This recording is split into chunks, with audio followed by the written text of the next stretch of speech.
Okay, it's been a little while since I've done a video. I'm going to be working on a Sanyo 20EZ today. I'm not a big fan of working on monitors because of the high voltage and all that fun stuff. Okay, so this is the monitor that typically you find in Nintendo games such as Donkey Kong, Popeye, etc. And this monitor actually runs off of 100 volts. And you should always use an isolation transformer, which is what this is here. You should get this one if you can, or one similar, because this one's switchable. So to get 100 volts, which, let's see, is this over here. So that means I need to go flick that there and make sure that this one is in the middle. Okay, so that should, because these two lines intersect, sorry about the focus there, that should give me, these would then be 100 volts each. Okay, what's really nice about this isolation transformer, I don't know if I can get to the model number on there or not.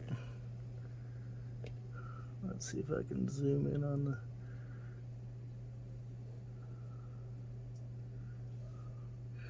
it's a little challenging there. Let me get the probes out of the way there. Maybe the ISO pack to BK Precision. I think I paid 50 bucks for this, but they may be a little more expensive. You know, just keep an eye out for them on eBay. Alright, so the first thing we're going to do is we're going to plug our monitor into here. So the monitor's plugged into there, which is then isolated. And then we're going to power it up. You can hear it crackle. And then look in our mirror.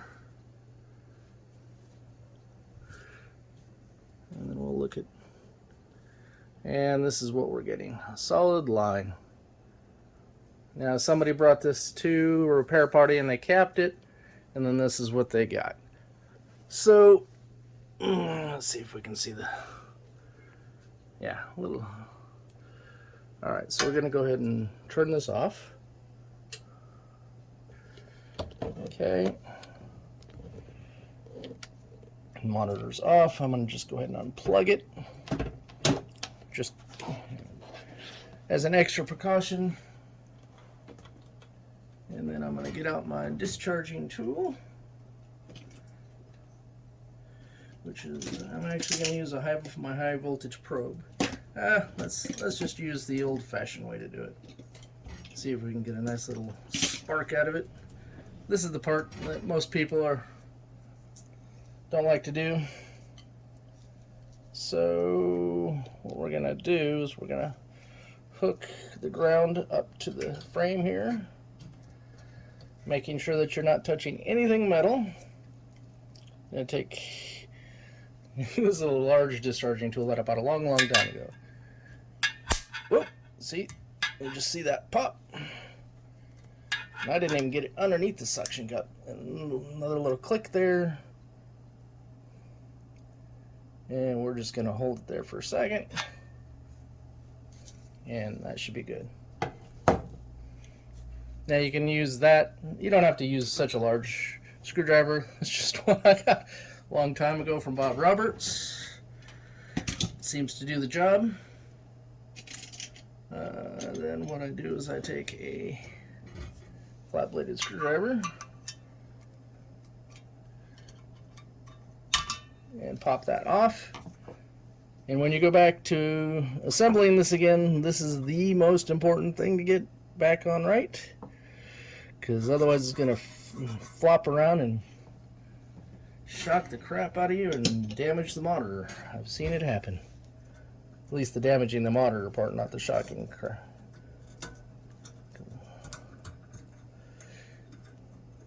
You know, when you're dealing with monitors, you're talking about 1,000 volts per inch of the tube. So you're looking around 19-inch tube is around 19 to 20,000 volts, sometimes a little more, sometimes a little less. But just as a general rule of thumb, you go with 1,000 volts per. Now, if you're really paranoid, you can hook this back up and then hit it again. I heard a tiny, tiny little click. Probably didn't pick it up on the microphone, but it's probably nothing that would hurt. Might get your attention, but it's not going to hurt. Okay, now this is a Sanyo 20EZ, which is, the name is a lie. It is not easy. It's one of the biggest pains in the butt chassis to deal with. And the reason for that is just getting it out of the frame. Okay, so let me go grab my light. It's always good to have extra light.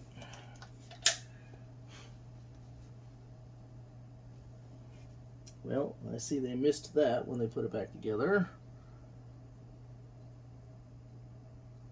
I'll show you here. Well, there was a damage that before they got it, somebody had repaired it. So somebody fixed that corner. But if we look at this corner here, I don't know if we'll be able to see it that easily.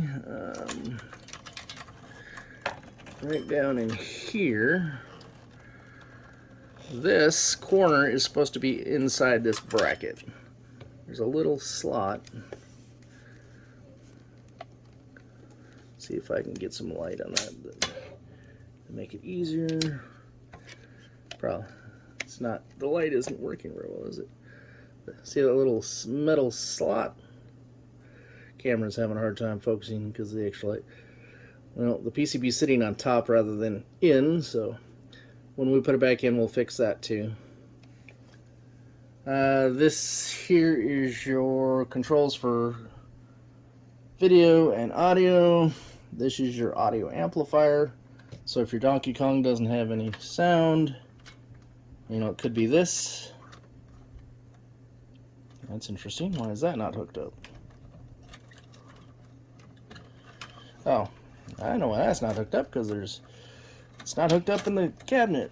But again, we're gonna have to fix all this wire management stuff in here too. This is because this goes to the power. Let's see. Well, that's the power for the monitor. Then this should be power. And there's a bunch of stuff that needs to be fixed as far as. Okay, there we go. These two go to the PCB. There should be two connectors in the cabinet for those. For audio, yeah, this is audio and volume, more than likely. Well, no, volume's controlled on that.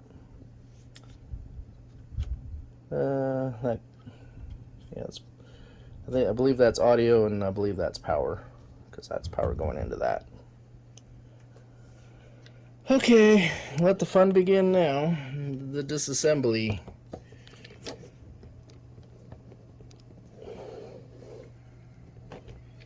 So, what do I want to do first? Do I want to take this off? Or do I want to take the whole bracket off here? See, I'm thinking this whole bracket supports the tubes from moving like this, so let me grab a Phillips.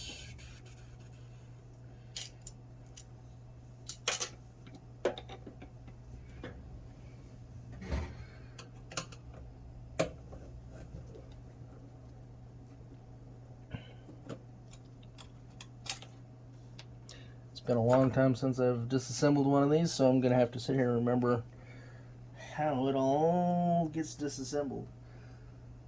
Okay. And there's this, which is from underneath. And then we have that there, which is not snapped in, which is fine.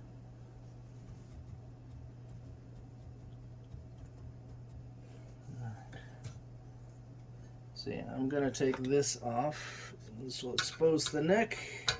Kind of wish all monitors had this on it.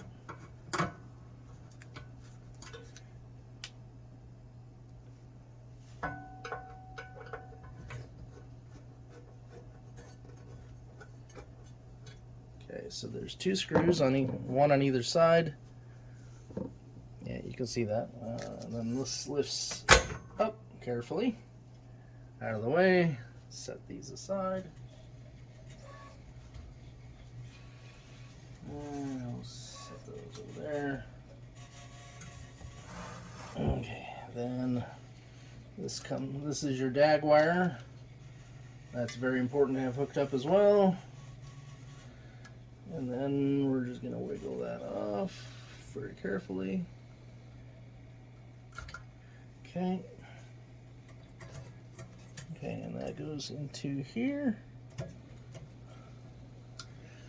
Alright, then we have the yoke wires. And the yoke wires are going to be here. And you should only be able to put them on one way, but sometimes those connectors are broken a little bit. But in this particular case, green goes to the left.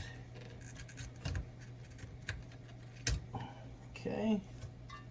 Yoke wires are off. Apparently that's supposed to be connected somewhere. And your hands, I'm already getting dirty. Your hands are going to get filthy. So if you don't like dirt, monitors are not what you want to work on. Come on, one wire at a time, if we have to. There we go. There we go. There we go. Alright, that's the yoke wires. Set those up there, out of the way. Hopefully they'll stay. Okay, and then back here we have a bunch of connections.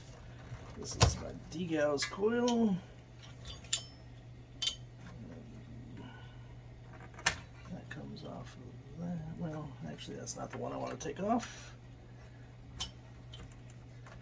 That one's the one connected to the chassis. So that's off, that's off.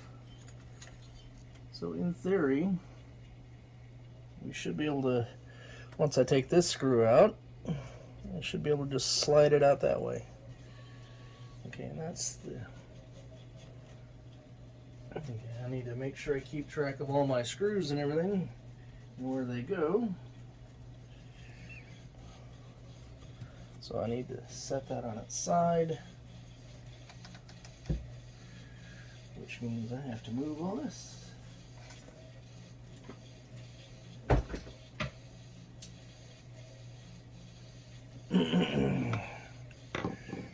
Now with like a Geo7 or whatever, it's 2 screws, the chassis just comes right out.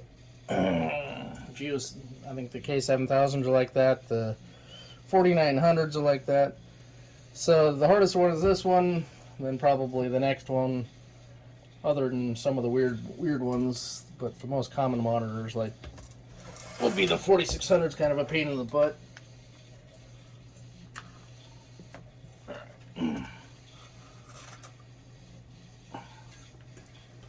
Down, and then we have the one screw here.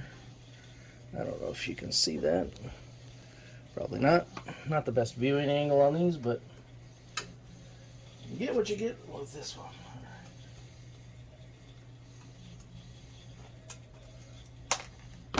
Alright.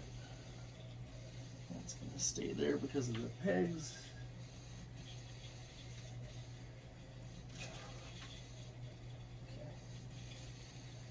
You need to keep track of which screws are which. So you can, oh, look at that.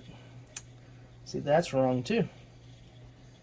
I'm pretty sure that's not supposed to be under like that.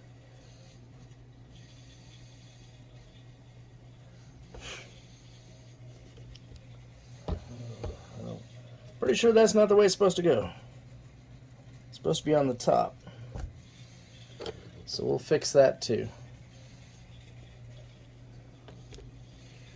Alright, so let's come back up. Up. try not to crush anything.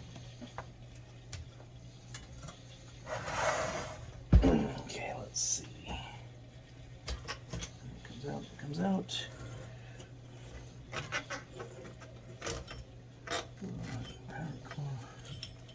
Okay, that's disconnected. And that is not. And of course that's soldered in. So of course, looks like they're missing a bunch of screws everywhere. That might be why we're having issues with the way the boards are mounted and such.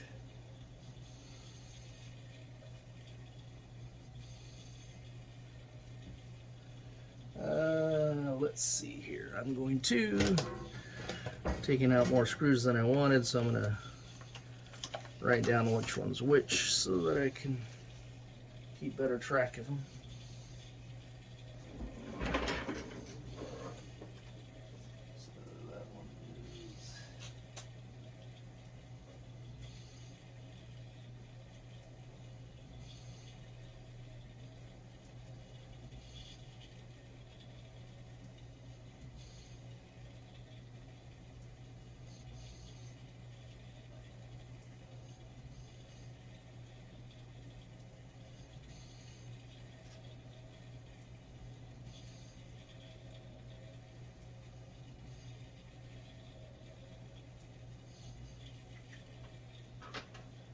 Okay, so I've labeled those so I know where those go.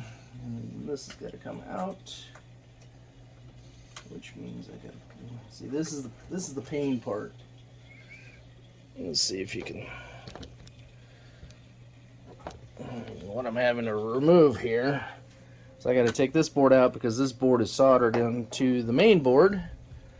So in order to pull that out to do anything on it, I got to pull this out, which means it's got the little plastic thing holding all the wires in here. Well, another plastic thing there that popped out, which should go in that hole. That plastic piece goes in that hole. And then like this is sitting underneath that, which is wrong. We'll fix that too. In fact, we'll take that screw out right now. Let's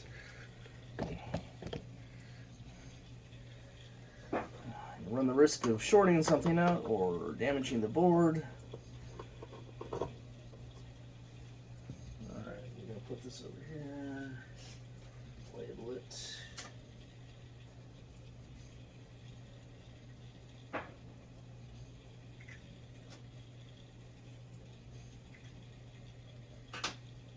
Okay, yeah, my hands are getting nice and dirty. Alright, so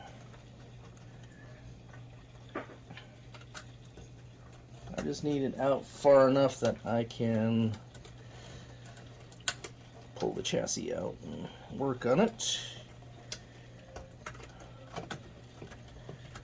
don't know why they didn't put a quick disconnect on that, but alright, so this is my degauss button, which goes on the outside left.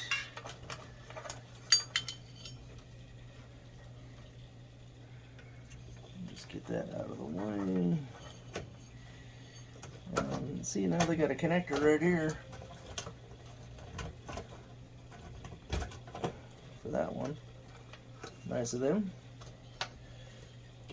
And then the connector on this one, the gray, thick gray wire goes to the outside left.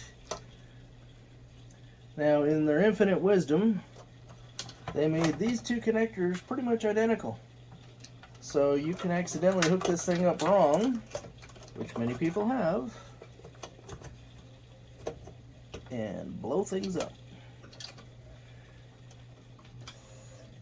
Alright, so actually I can screw that one back down.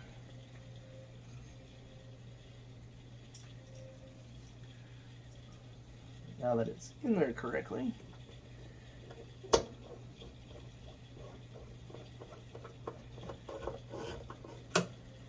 Okay. And of course we need the power cord. But now you know why this is a pain in the butt compared to everything else.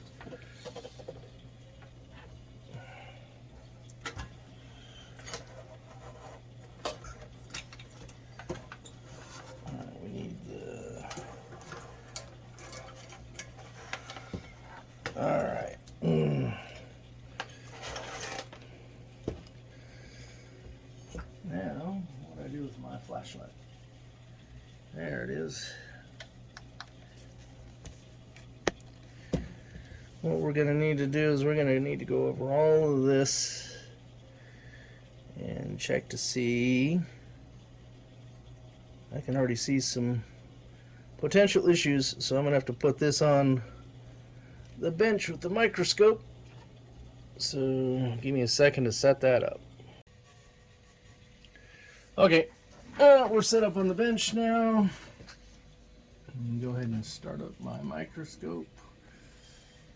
Where is that? That is there.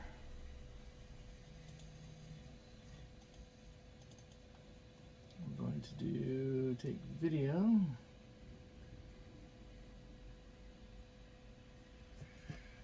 Let me turn on the light. There we go. And we're capturing some video. And so what I want to do is focus in. I'll include a picture within picture thing of the video of the there, but you can see the idea of what I'm looking at here. All right, let's make sure that that's a good enough view. Yeah. So basically what I'm going to look at here is I'm going to look at everything that they redid, or everything that they did, and see if I need to redo anything. So I just need to make sure that get that focused in as best I can.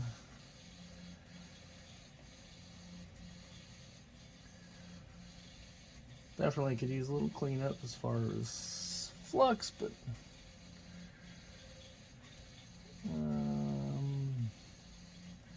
like there's a little extra solder there.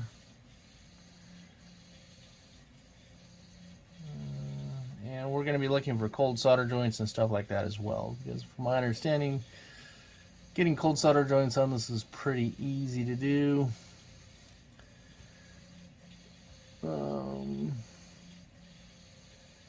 Let's see if I can get a picture of that.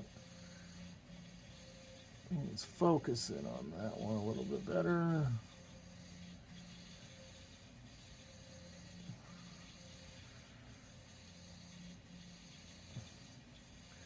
That is the one downside of these pen microscopes is,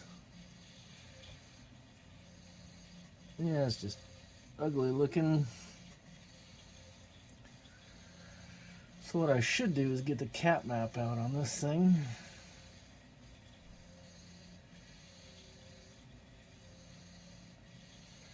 And then just go over the caps here. Like,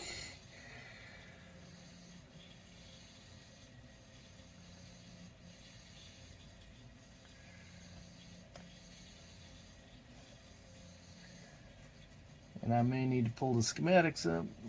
These look interesting here.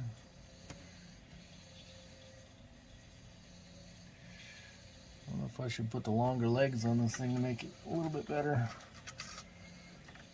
I'm gonna put the little longer legs on here. I think we're a little too close. Well,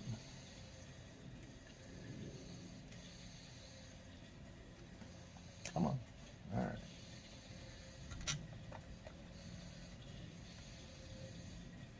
That's better.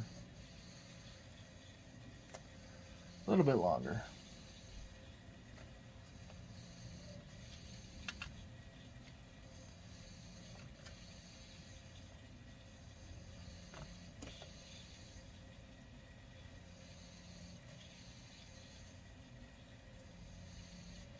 There we go. C301, 305. What I'm looking for is anything that was bridged or cold solder joints. I'm going to go ahead and fire up my iron here too.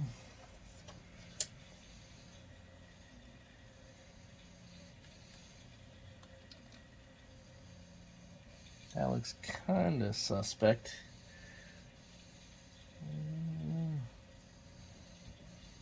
But not bad. This was what I would be more concerned about, is something like this.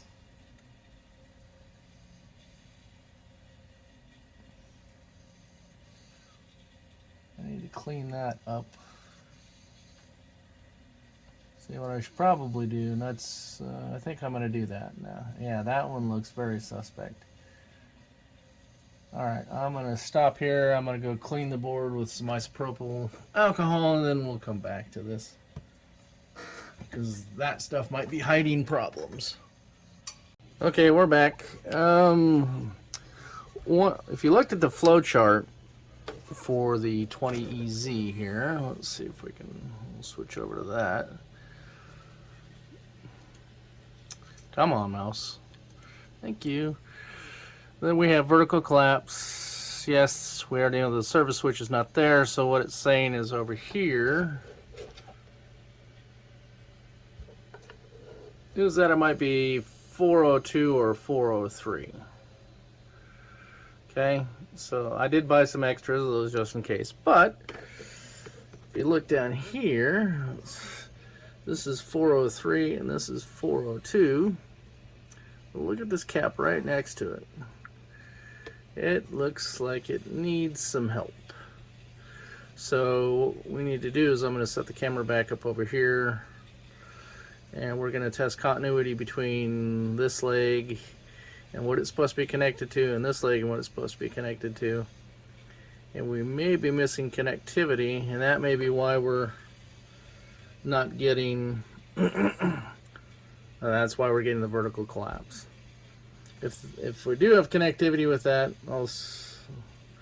then it could be one of these two transistors. But since somebody else already did work on this, I'm going to suspect this.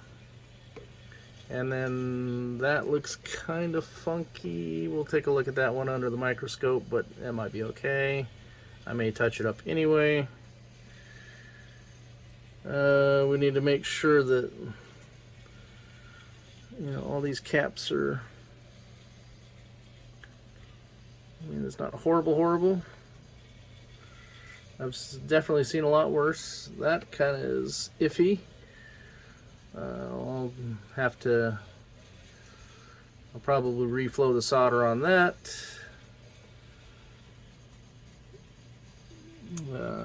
And everything else didn't look too bad on the other caps up above and stuff up here.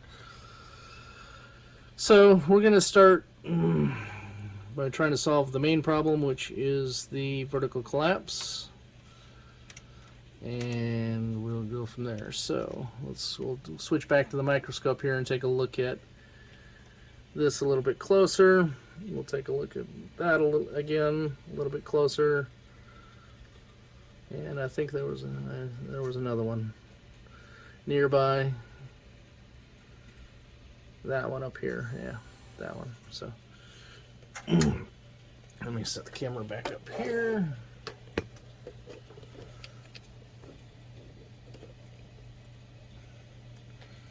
Okay, then we're going to go back to the microscope.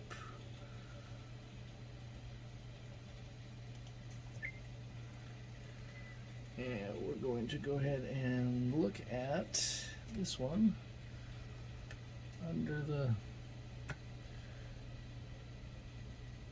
see, do I have a pointy device? See, this one here probably needs to be connected to this trace here, and I bet you it's not connected. So I'm gonna have to probably get out my X-Acto or whatever and scrape away at that. And this one, ooh, oh, look at that. Let's see if I have something better than a little pointier. That's where was that one? Not that one, it's this one here. I think we have a broken trace right here. See this little line right here? I think that's a broken trace. Let's see if I can get to it from this angle here.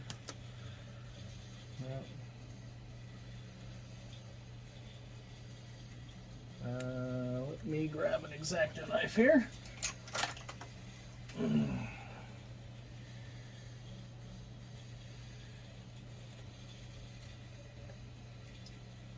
let's see if it's blocking the view.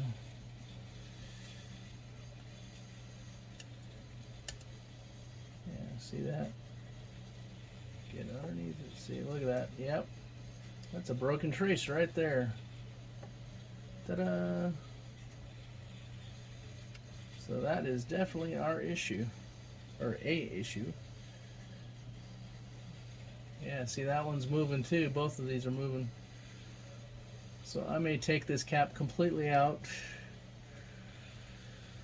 And then scrape off all the crap around that to get to the copper and try soldering to that again. So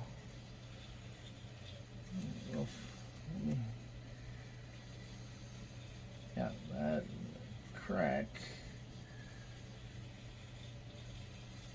I'm going to go ahead and take a picture.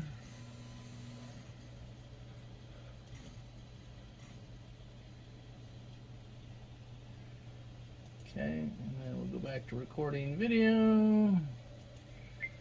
Actually, I don't need to record video. I can stop that right now on that because I know what I need to do. So C408. All right.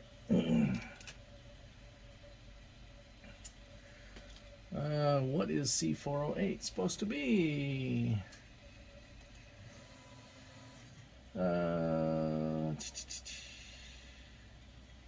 Well, let's just flip this over and take a look.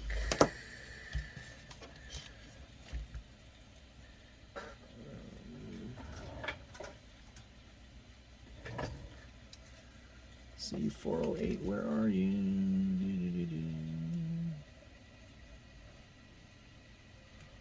C408 is a little bastard.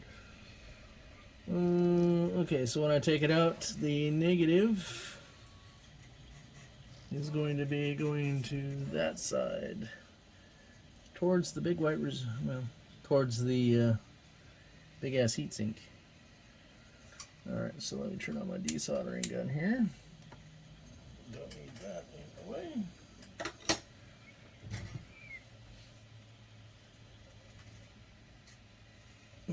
Okay. Gotta wait for that to heat up. We can turn the microscope off for now.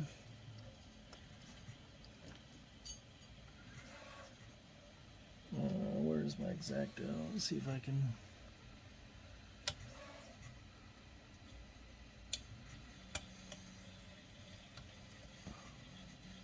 Oh yeah, that's toast there.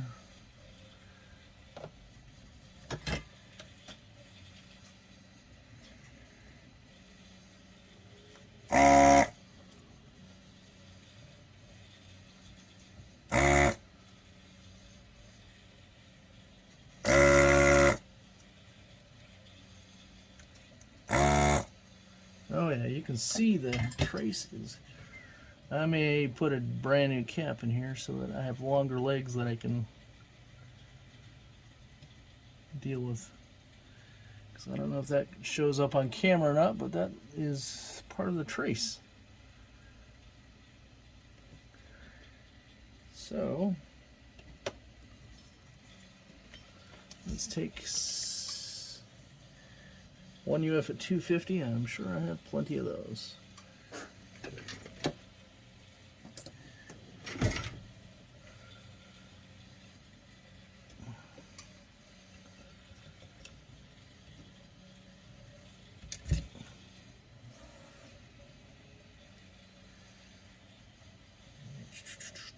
One at 250. Whatever the hell Jamicon is. Okay. One at 250.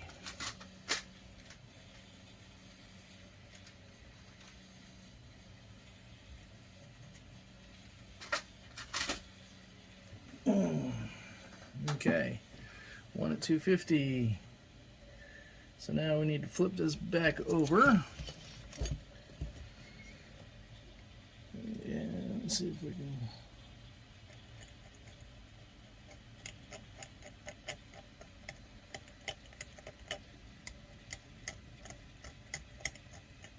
And it's supposed to be connected on that side too. So it's going to go into the cap leg here. Hopefully this is showing up on camera, but it's got to go into the cap leg here, and then from the cap leg over to that. Okay, so we're going to have to bodge it a little bit.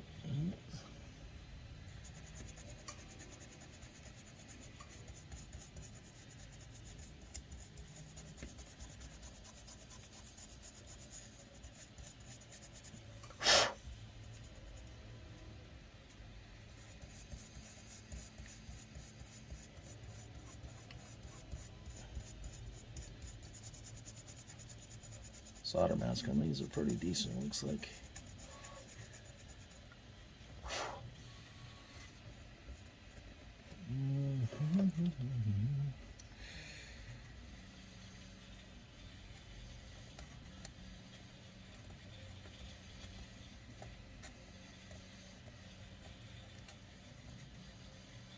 This one, I think, only goes to that.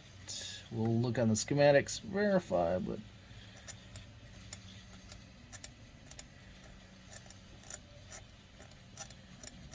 enough to get a lead soldered to it.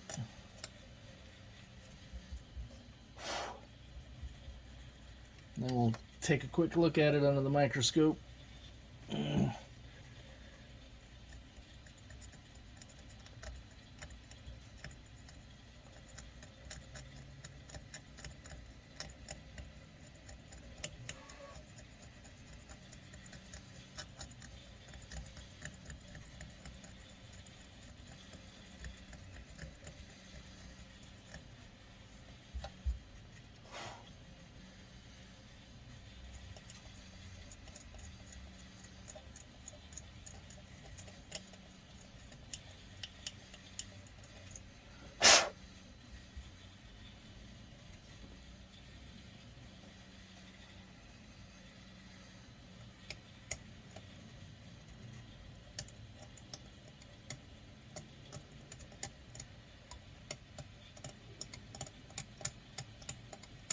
This one I might just bend the wire right over and touch to this, and then run a small jumper from here to here. That might be the easiest thing to do, but well, I want to try to get it as close to the trace as possible, but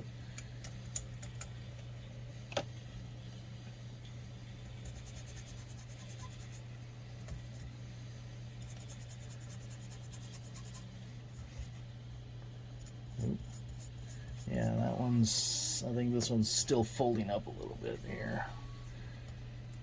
Yeah, that one's still. So I think that's going to be my best bet for this leg, is to fold it over, touch that, and then just run a wire, maybe I have solid copper wire I could probably run next to it from here to here.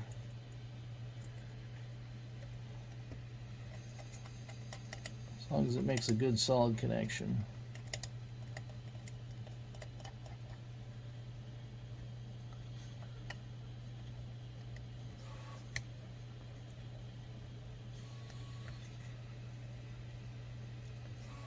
And what you can do is, if you're not sure if these are good connections, you can reach underneath and wiggle. See now, like this one here, I don't know if you can see that, but that one's wiggling too. Boy, we're gonna have to fix that one too. Well, let me show you here a little bit better, hopefully. You reach underneath and you put your finger on the cap and then you wiggle it. See how that's moving? That should not move. If it's moving, that means it's bad. So we may have to give the, I mean, you don't have to put a lot of force into it. I'm just barely wiggling it, and I can see that it's moving. So that joint is bad too. We're going to have to go through and look at a lot of these others and make sure that we don't have any other bad joints. From the cap kit. Cap kits fix a lot of problems, but they can also create a lot of problems.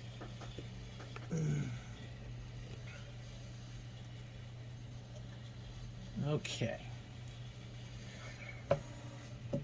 So, now what we need to do, let's fix this one first. This one, probably just going to scrape a bunch of the mask off from either side. And then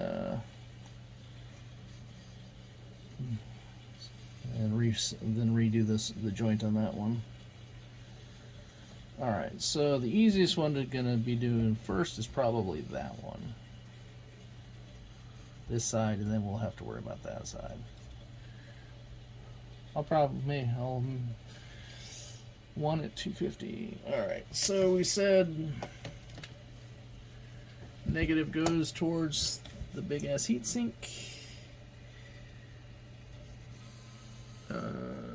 Sometimes it's easier with pliers.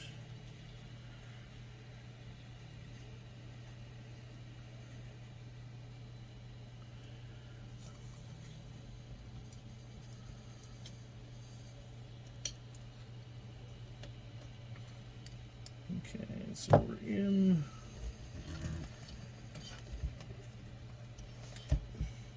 Okay, so now we need to go down like that and down like that. Oop, come on. Well, I'm not going to hold that with my finger because that's going to be hot. I'm just holding it. I'm going to cut off the excess. I'm just using that to kind of hold it in place. All right.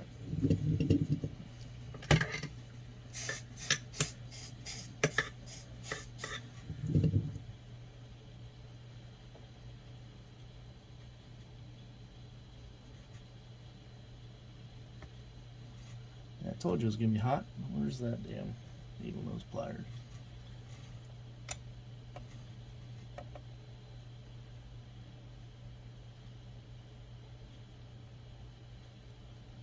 Okay. Then I'll put that one down there. And then I'll add a little more solder to the other side too.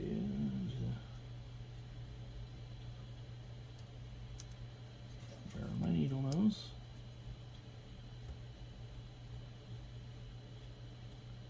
Okay. Then we want to take our clippers. Clip this one as close to that as possible. I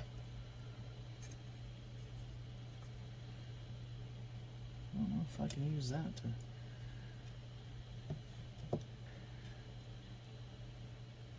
Well, that'd be kind of nice if I could do that.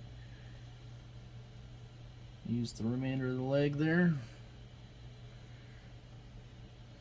We'll see. Now, in my luck, it's gonna lift right up when I put the solder on there.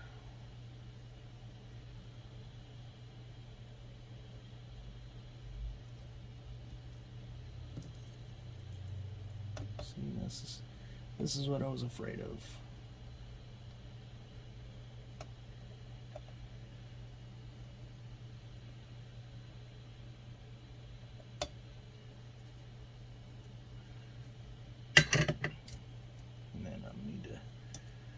Move that into place.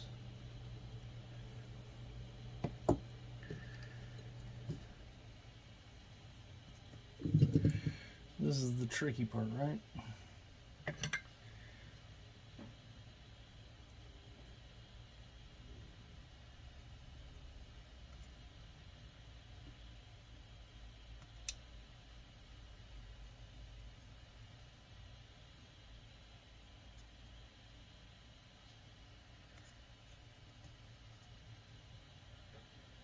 Okay.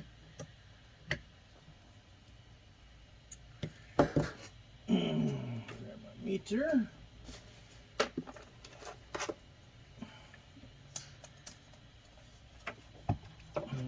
Continuity.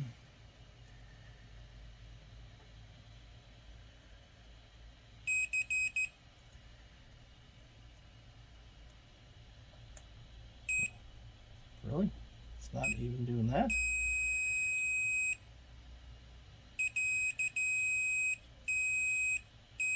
Alright, took my meter a second to wake up apparently. Alright, so we have continuity all the way.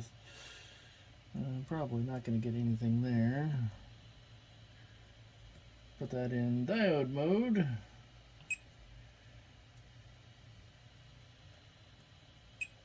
Yeah, 0.57 drop, good. Alright, so now I'm going to cut the other one off.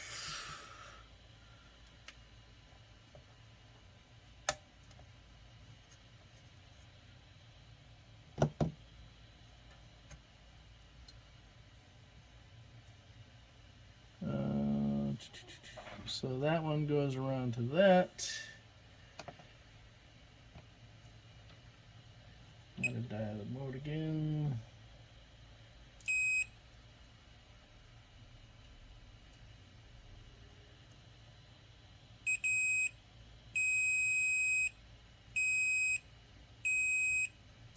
Okay, so we now have connectivity between here and here.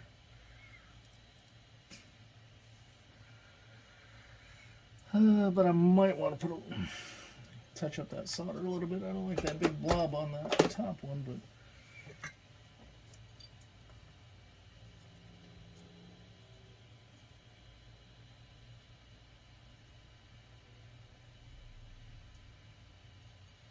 yeah, it's gonna have to do. It's a little better. And then this one, I just want to add a hair more solder to it.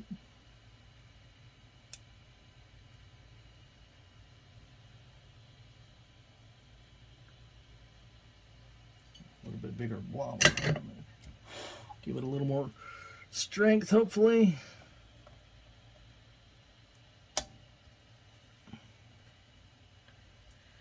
I probably could have scraped that solder back a little more on that one, but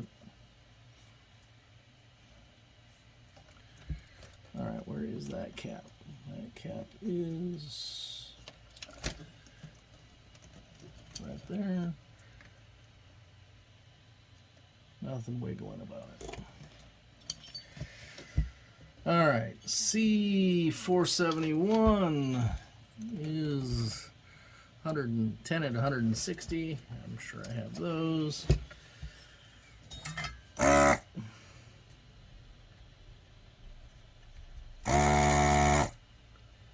Yeah, that looks like the pad's going on that one.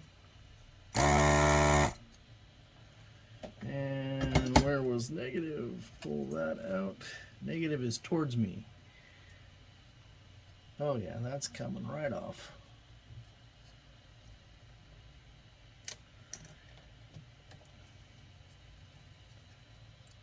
Yeah, you can see, I don't know if it's showing up on camera or not, but that's a little wiggling around. This one's getting close.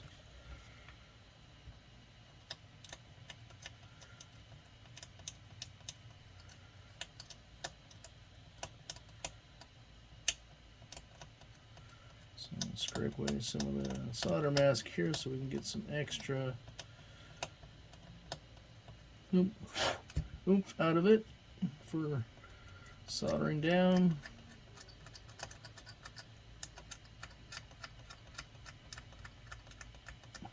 So we're going to take this leg here and bend it that way, since they seem to be lifting up that direction.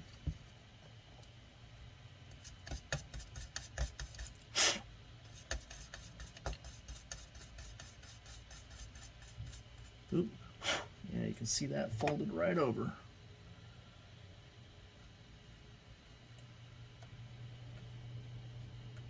Come on, fold back.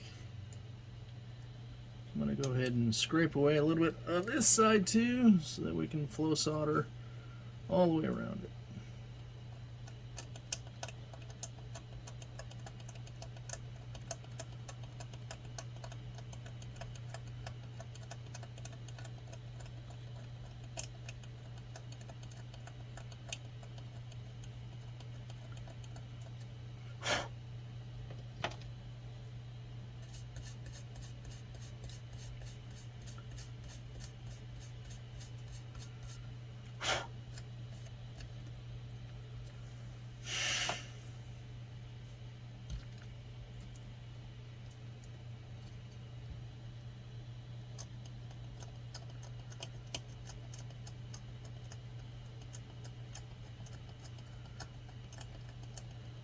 Like scraping that away right there because that's where the plus shows, but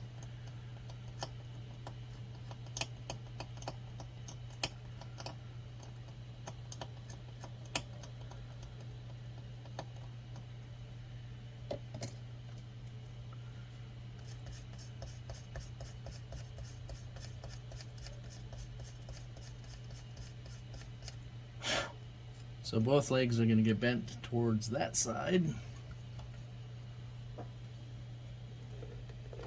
I don't know if any of this was showing up on video. Yeah, we'll find out.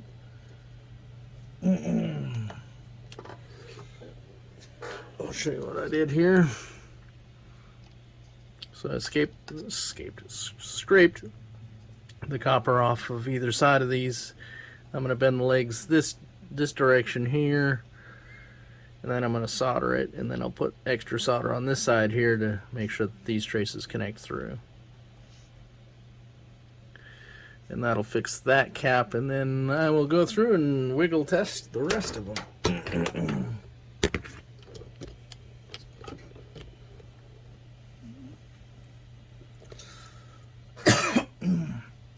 Okay. So again, I'm going to need a 10 at 160. And I got to put in new caps because the legs on these have been cut off and they're too short. 10 at 160.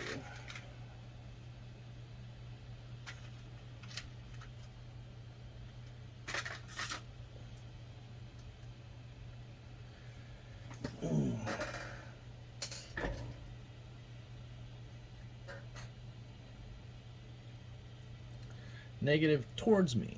So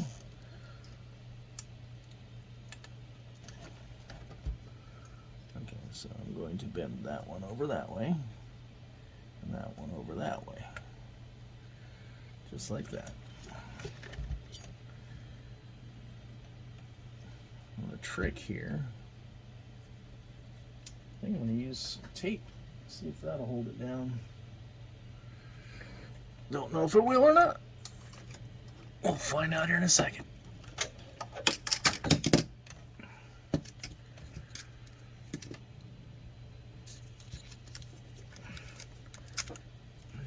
I can hold it down with tape.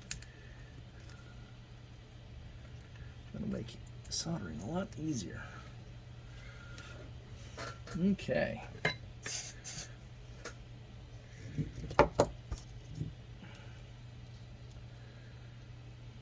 Let's do the, yeah, we'll do the top one first.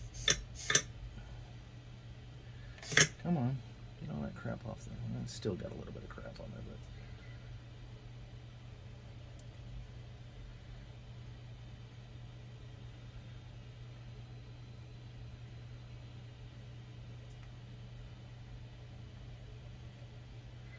okay.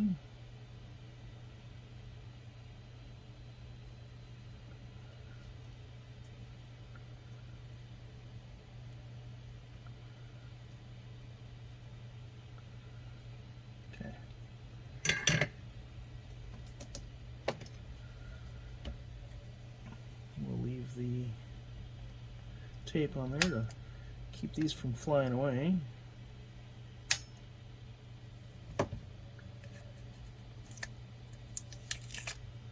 Okay, the tape trick worked. Alright, so what do I do with my meter?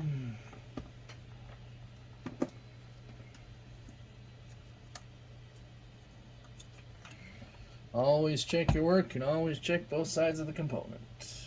Left, right, top, bottom, whatever. So, in theory, this should go to here. It does. This should go to here. Here. These two are connected that way. Then this one, follow it around, is connected to the flyback. Okay. So we have good connectivity there. Good. Now we just need to go through and look at all the other, you know, this is not the prettiest thing in the world, but it will do. 408. Yeah, it's only connected this way. Okay. Alright, what other caps were replaced? And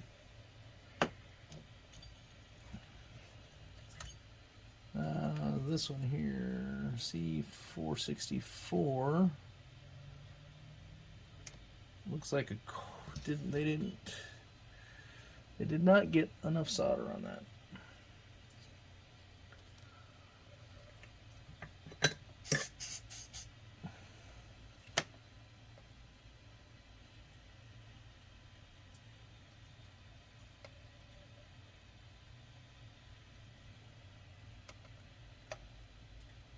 Okay, that looks much better. I was going to reflow this one, wasn't I? That is on the heat sink.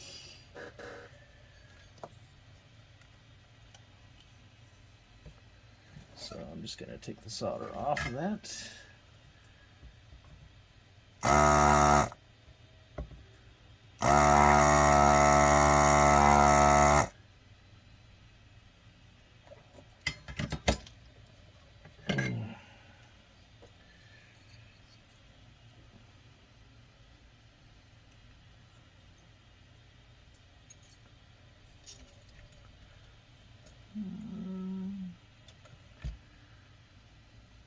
A little bit more. Doesn't have to be a whole lot. Okay, that looks better. Alright, let's start with this one here. Okay, good. That one there, nothing. Good. Oh, did they not replace those? Yeah, they did.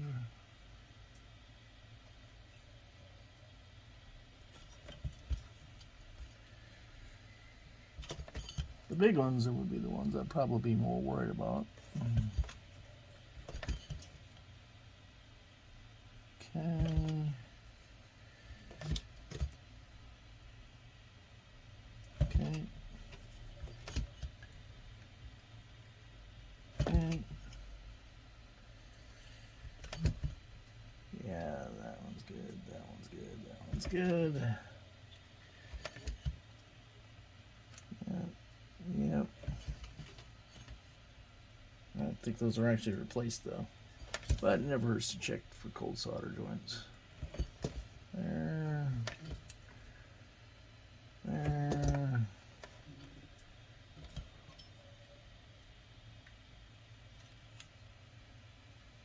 Okay, that's good.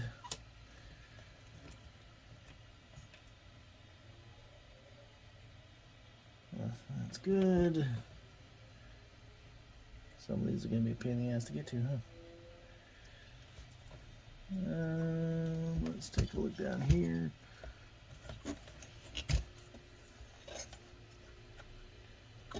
Yeah, that's good.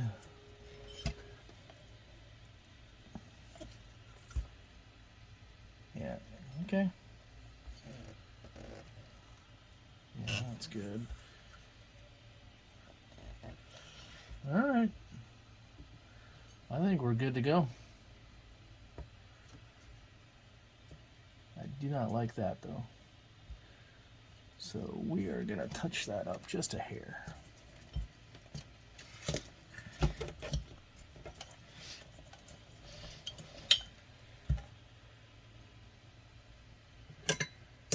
It just doesn't look like there's enough solder on it.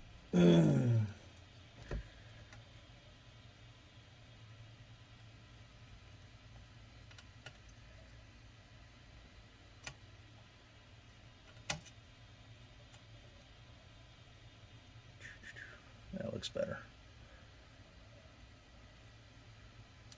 Of course, when I do these kind of things now, I'm potentially introducing new problems.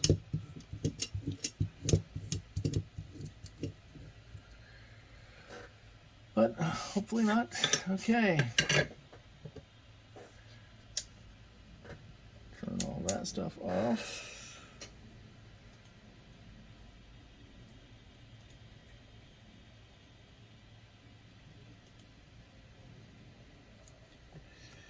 All right, now the fun part, putting it all back together.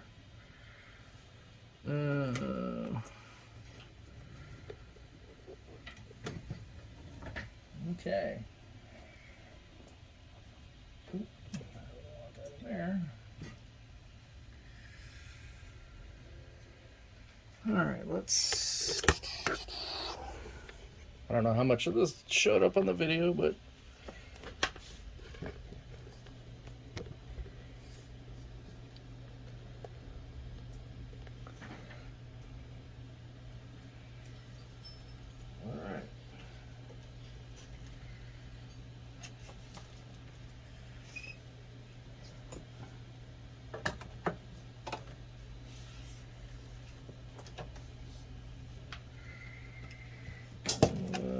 Tilted at an angle, probably.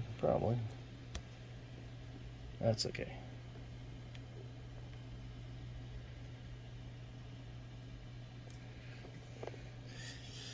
It is what it is. All right. So feed the power cord through first.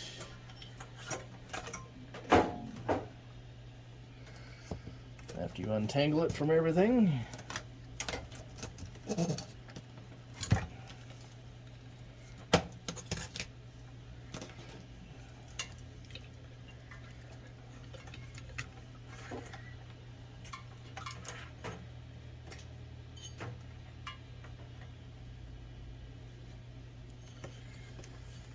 Okay, so this one, that's, might have to review the video. Okay, we're going to try to put this back together the right way, though.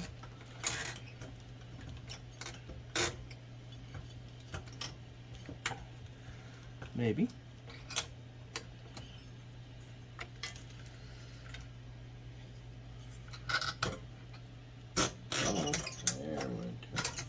There we go.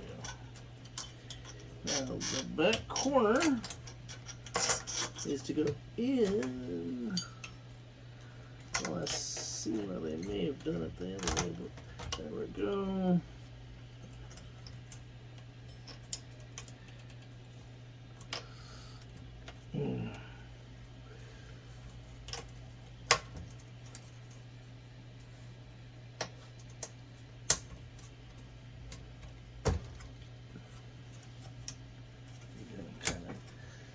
Push those around a bit. There's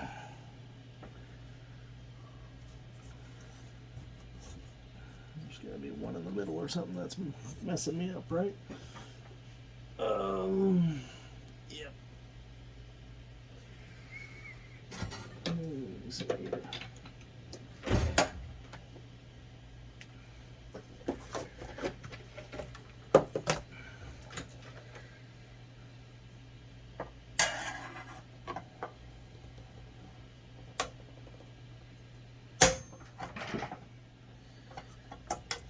There we go. That's the tricky one.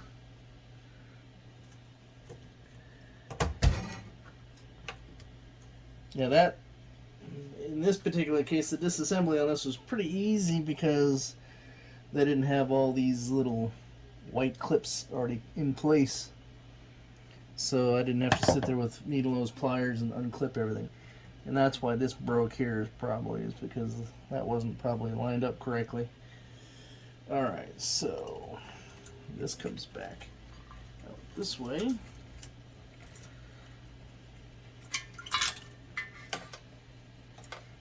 grab no, I don't need zip ties for that because that goes into that clip there. So that comes back. Power cord underneath. Let's say the thick gray wood here. Go ahead and take care of that now. Okay, then there's two little things. Let's see if we can. There's two little gray tabs. This thing slides underneath that one. I don't know if you can see the one in the back there, and then that lines up with that hole there. Okay. Now let's go ahead and. That's for the control board, which this is. And what sucks is if there's another problem, then we have to go through the whole disassembly process again. Which really sucks. Okay, that's in place. Okay, neck board. Let's carefully put that through.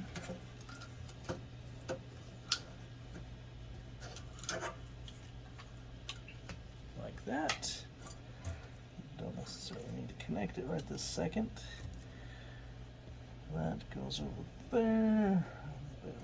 One of those through there. And then these, the yoke wires, we're not twisted up on anything,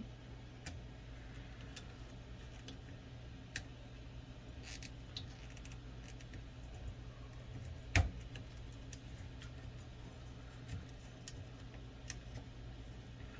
Okay. Now this one is somewhat worthless. Is it?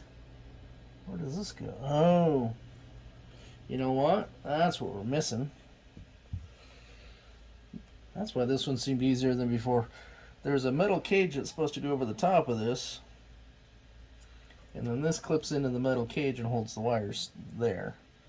But this doesn't have the metal cage. Which I don't think is a big deal. Okay, so yoke wires are on. These go over here. That goes over that way. And this one, well, we have two of these plugs here.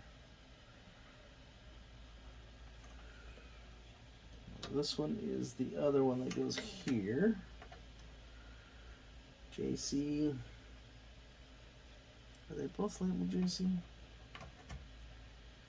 I think one's JC and JB. Okay. It's on. Alright. Let me show that too. A little hard to tell, but right there in front. Let me focus. Come on.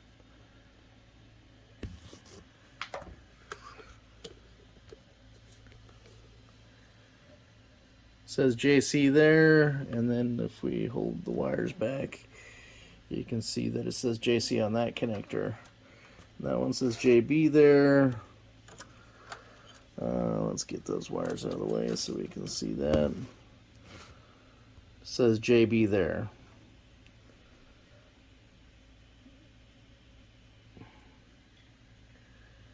Come on, focus. The other way. Okay. Alright. So now that goes that way. This one I believe went this direction. Now let's grab my light again. And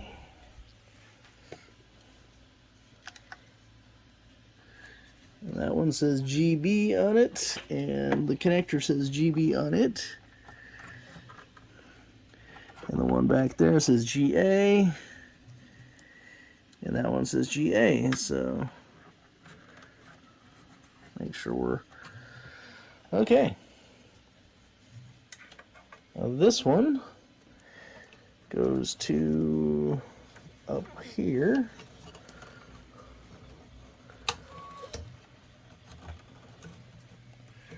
Oh, okay.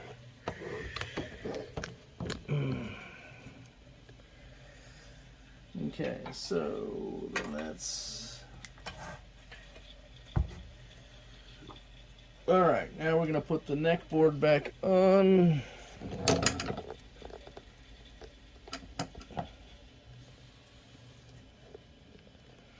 Now with the neck board, there is a notch here, which matches up with this notch up here. Line it up like that. It should only fit on one way. Okay, and when you put it on, don't push from the edges, push from the center. Center of the tube, like that. If you push from the sides, the board snaps, and then you're done. Okay. Now this, you feed it through here. Right? Or did they replace that? No.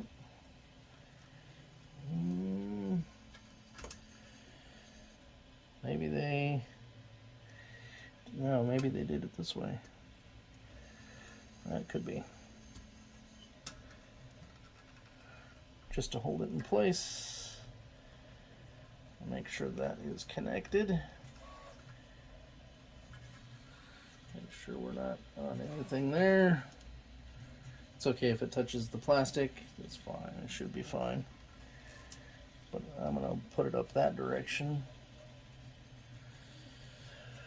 Okay, so now, before we hook this back up, we're going to double check. Okay, yoke wire's connected. That button is connected again. These two are connected on the right connectors. The degaussing wire is reconnected, but I think these are just to pull the power cord through.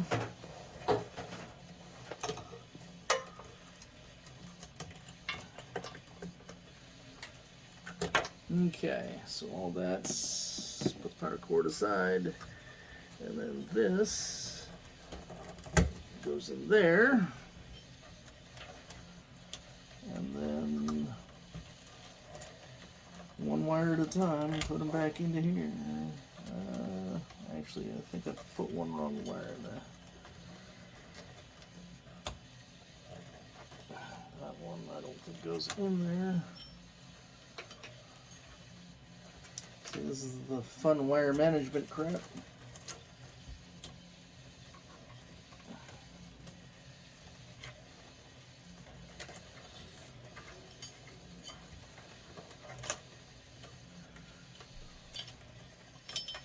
Because this is going to go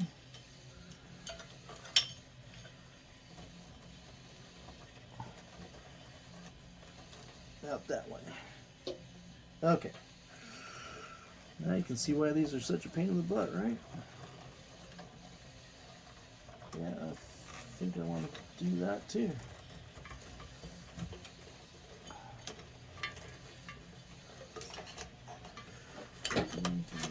Cleaning up the wires.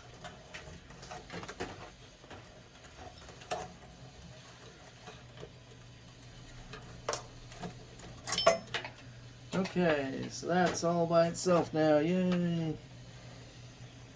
Alright, then that wire goes over by itself, get those out of the way, get that gray one out of the way, and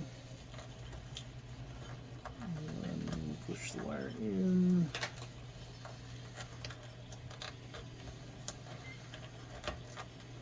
Just like that. Alright, much cleaner now. Okay, that goes off to there, which is fine.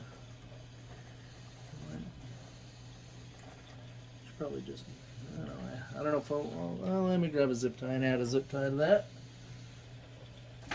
Just to clean it up a little bit.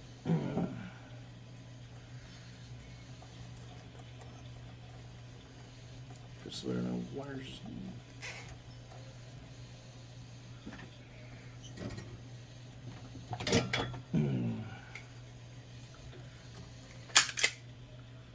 Zip tie gun's always good. Okay. Everything is good to go on that.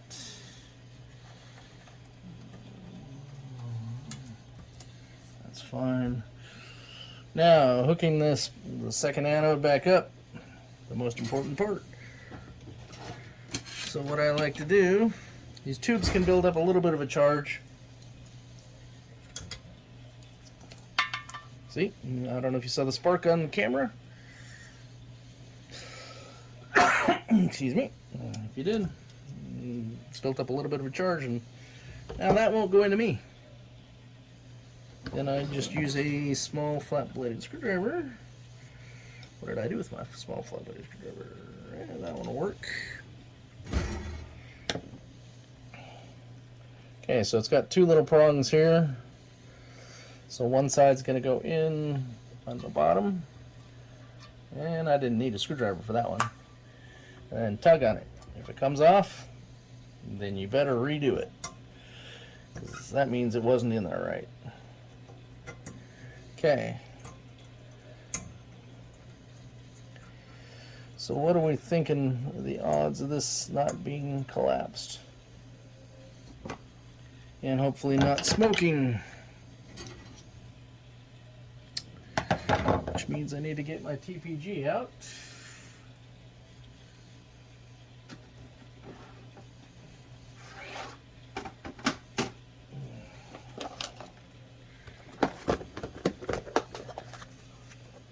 I can turn my light off.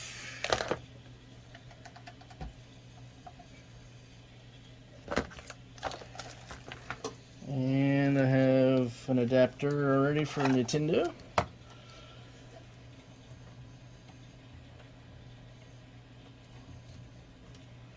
Yeah, see, I don't like that. You just got to be really careful not to flex that too much. Okay.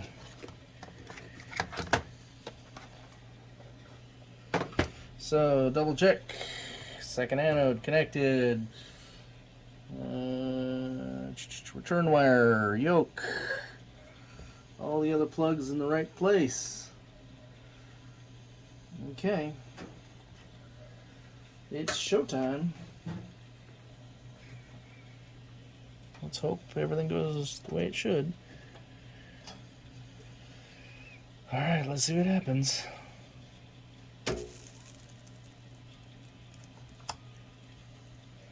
No smoke is good.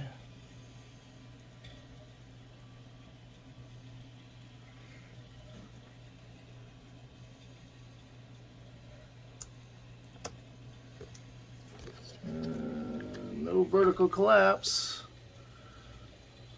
It's a little hard to see. But we need to make some adjustments and turn the brightness down and all that fun stuff. Are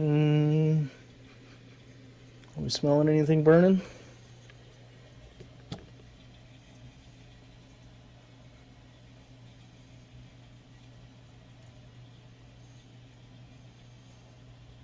Is that focus or is that? That's focus.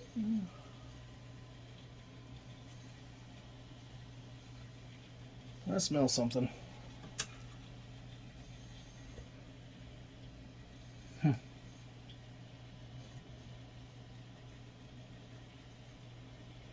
Maybe it's just dust. Don't know.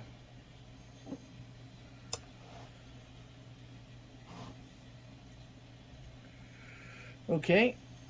Maybe it's time to break out the high voltage probe and check that real quick.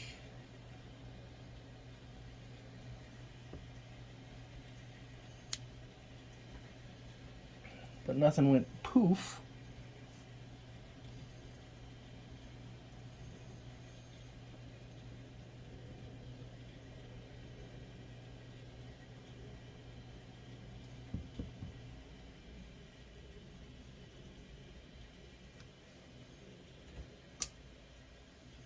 Service switch.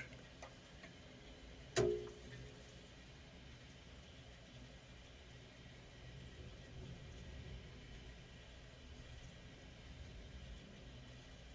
this is why I don't like working on monitors.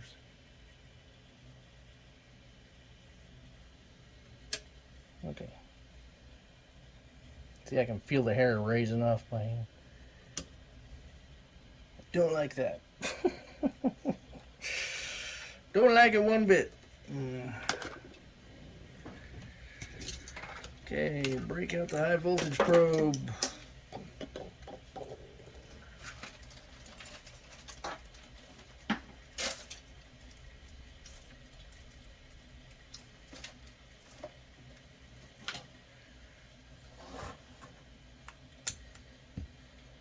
DC.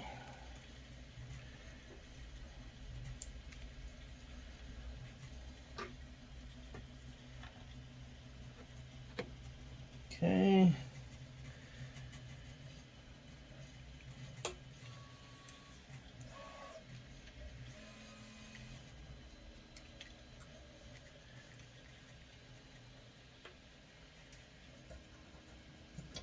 I'm just hoping that smell is not anything bad. It's just like dirt or some crap.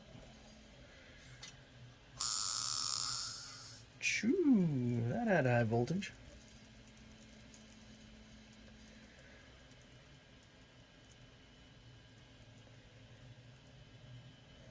I don't know if we can see that. Probably not. Nope. But you could hear it.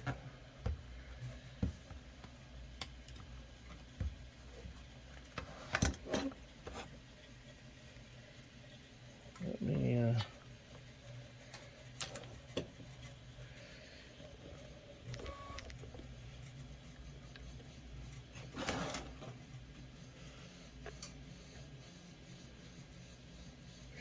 all right.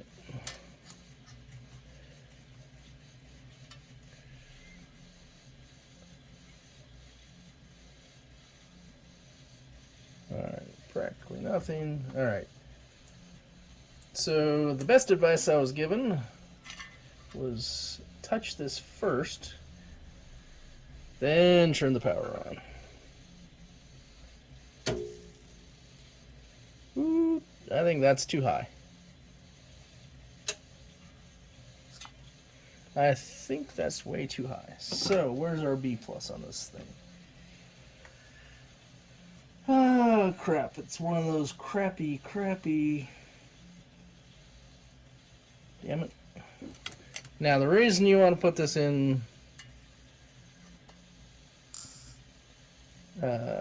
before you turn it on is because if you do it while it's on and you accidentally pop that thing off, now you got the thing flopping around.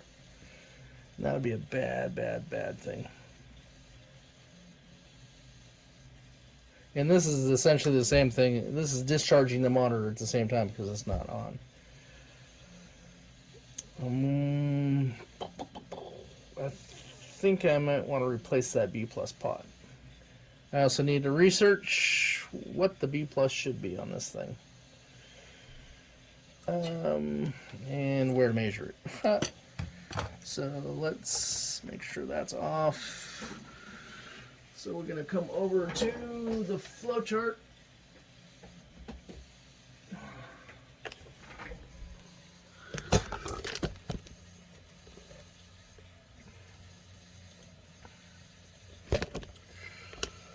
Okay, so we do not, blank screen, no, we don't have vertical collapse, stable picture, well, there we go. Is a B plus unadjustable or over 90 volts DC? Okay.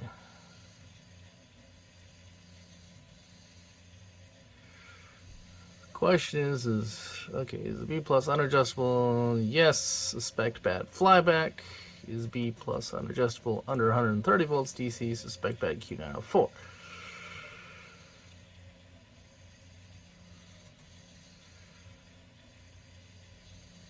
Okay, so what we want is where do we test? Google.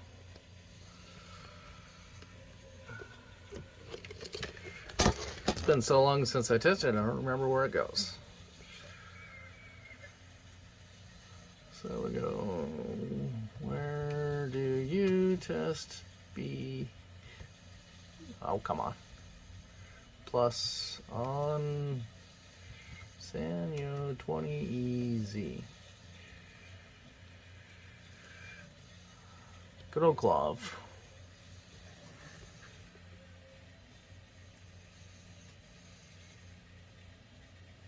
Black lead to ground and the red leader to the B plus lug on the right rear of the board. Standing behind looking at board. Alright, so there should be time to get the flashlight again. Okay. There should be, there's a B plus adjust right there. That looks kind of funky. I think that's just the glue they put on there to hold it, but I think the pot is, those are crappy pots. But there should be a test point.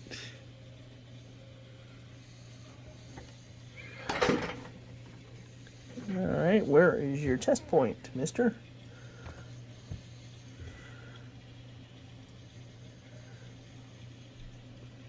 Should be labeled TP or B plus or something like that, I would think.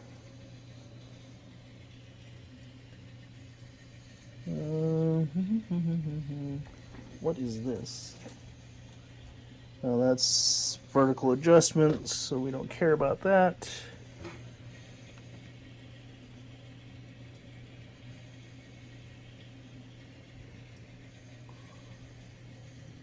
Well, I'm gonna shut this off for now and come back to this. Okay, I got the ground lead hooked up to that and the positive lead hooked up to that little post right there labeled BJ, and you want to make sure that those two things don't touch. And we're gonna go ahead and set my meter to DC, and then we're going to turn it on and see what we get. 116. Okay, that's supposed to, I believe the max is supposed to be 109 on that.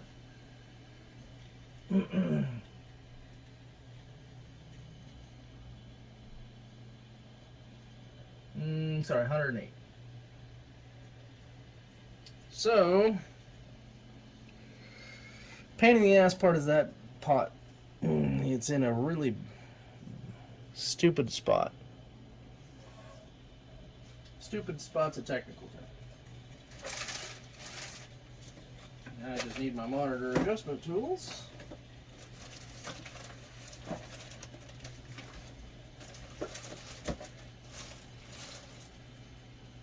Oh, if I were my monitor adjustment tools, where would I be? Let me find those and we'll come back.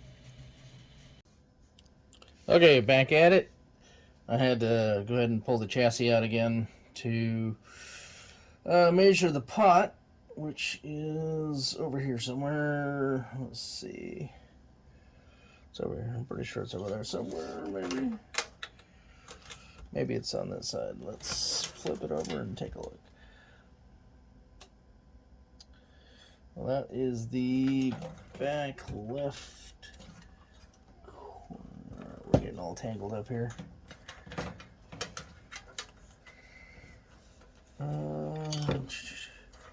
So actually it goes this way. And the B plus pot is down at this end here. It is VR 601. So it's this one right here. And the reason I took it out is so I could measure the distance between these 2 points here and here, and then the distance between here and here, because it's important you get the right footprint for the pot. And like the G07, this pot here is one of those crappy metal ones.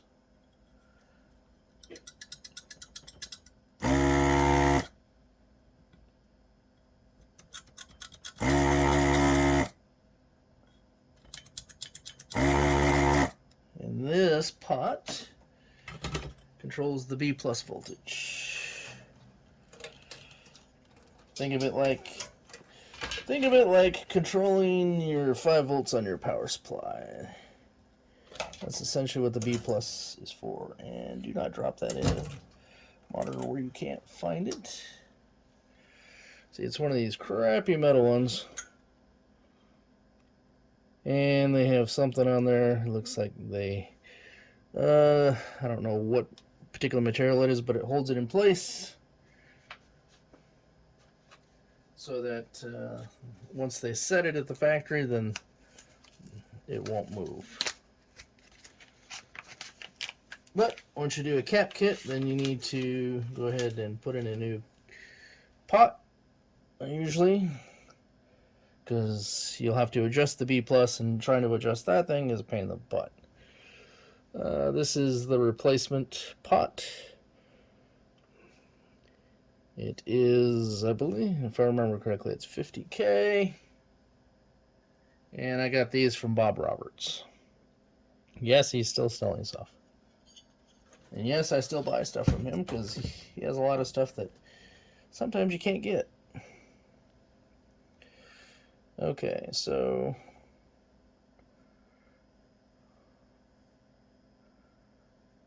I'm going to center this. And then the fun part is putting this back in here and then soldering it back in place. Ooh, well, there we go. Hey, there we go. It clipped nicely in place.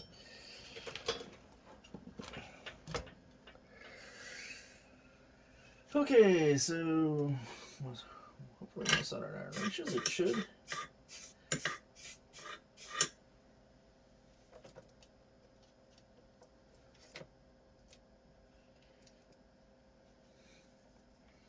Oh, just barely. I can move my soldering iron a little bit closer. Of course, the solder will reach.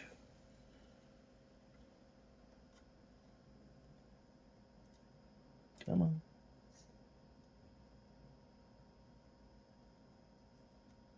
There we go.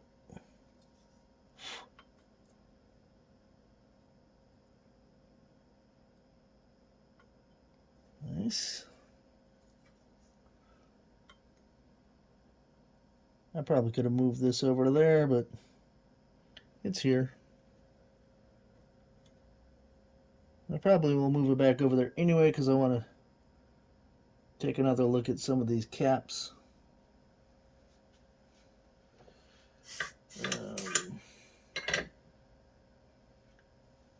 My concern is that they did not cap the entire monitor, that they only did a few select ones for some reason.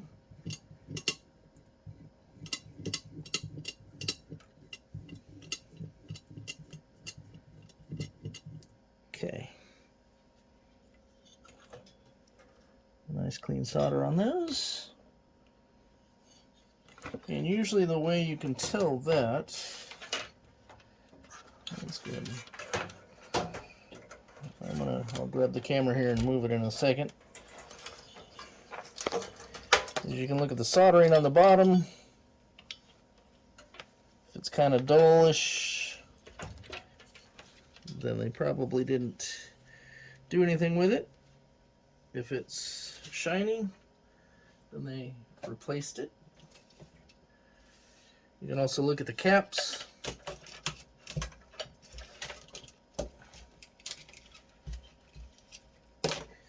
Okay, let's go ahead and turn this around here a little bit. Normally I would do the other camera, but I need the microscope more than likely, so put that back to where it should be. Turn that off because I don't need it right this second.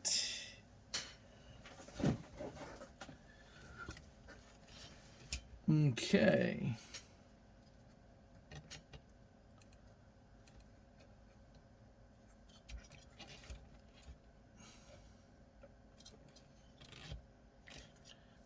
let's take a look at this a little closer here, shall we? I'll give you an idea of what I'm talking about here.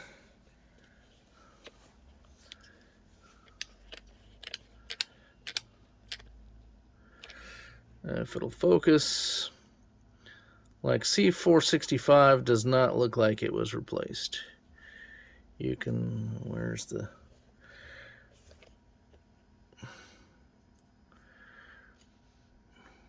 Let me see if I can zoom in here and see. That looks like an original. That looks like original solder. Well, that's an interesting one right there.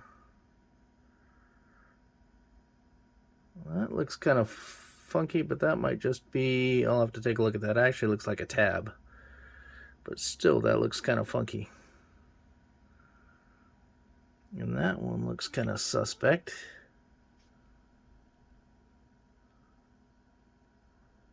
Looks like there might be some cracking, or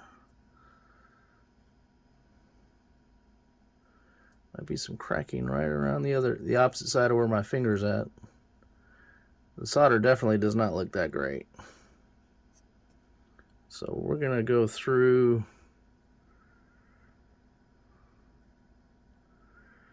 and we're going to set up the microscope, and we're gonna start looking at some areas that may or may not be good. Like that one there in the middle looks kind of funky. That looks okay, but that one there looks kind of funky.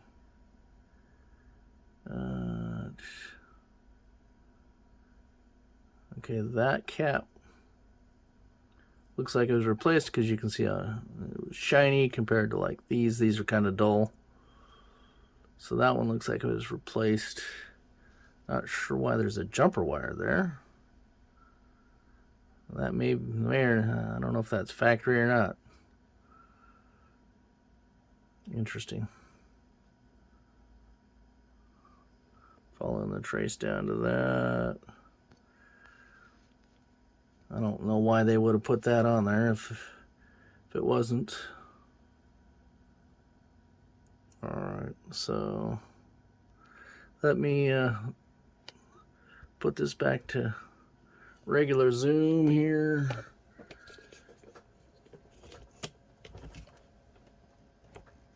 Hopefully that'll be good enough. Microscope.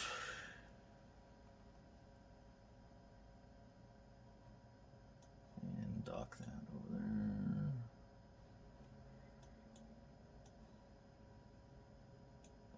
There we go. Alright, turn the light on. Okay.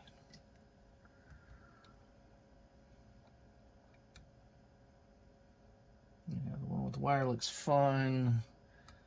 This is, alright, so.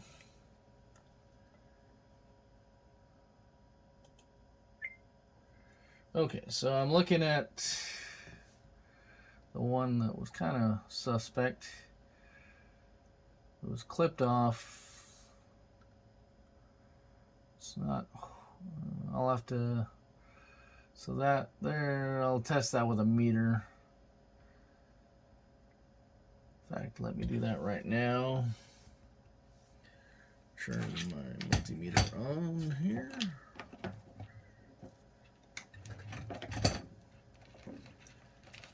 As soon as I untangle all the wires.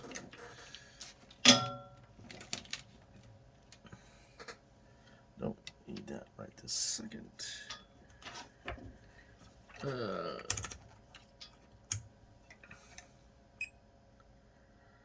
If in doubt, measure, and don't try to eyeball whether it works or not. So that should go up to here. Yep. Goes up there. Alright. Continuity's good there. Let's start down here.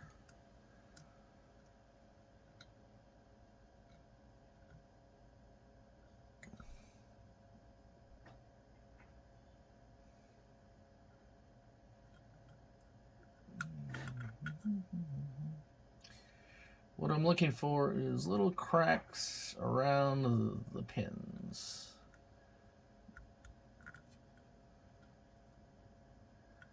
Hopefully I find one so I can show you what I'm talking about.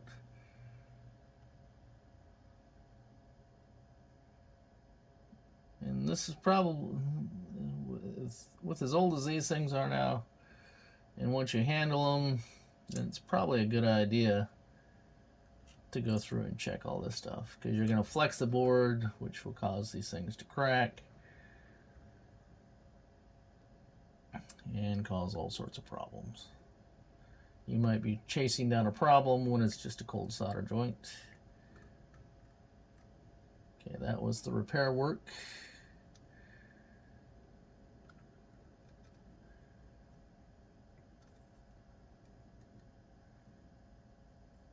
I'm just going down and along the board.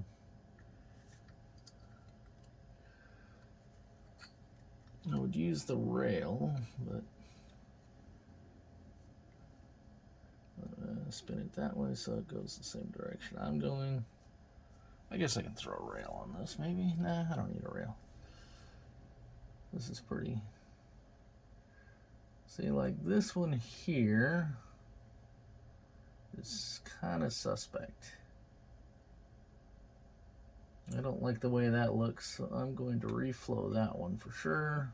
Could be just specks of crap on it that's making it look bad, but it definitely looks like it's seen better days. And that is, what is that? That is R479.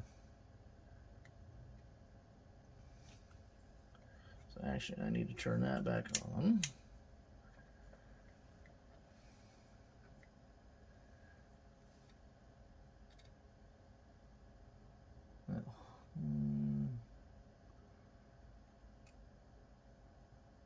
That was replaced.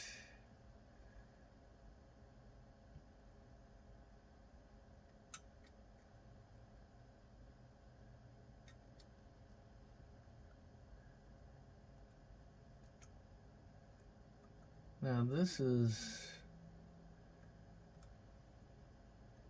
interesting. This is R414. That looks kind of funky on that pin. Yeah, I think that other one was fine. It's this one here that looks kind of funky. So R414. Oh, no, I'm okay. Just has a little extra solder on the end of it. That's fine. It's just an optical illusion from the angle. That doesn't look very good. What is that? Oh, that's a post. Okay.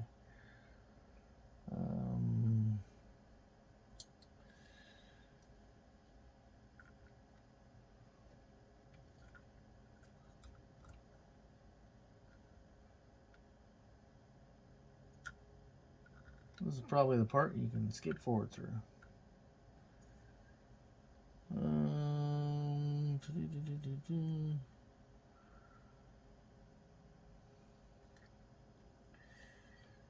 How do these look? This is the flyback. Doesn't look too bad. All that stuff looks decent. Kind of eyeballing it from here too, and then if it's anywhere remotely sketchy looking, I'll look at it again. Alright, looks like they did a little solder there, but those are all connected, so that's not a problem. Interesting. Why did they touch up those pins? And look at that. That is a ball of solder. Why did they do that?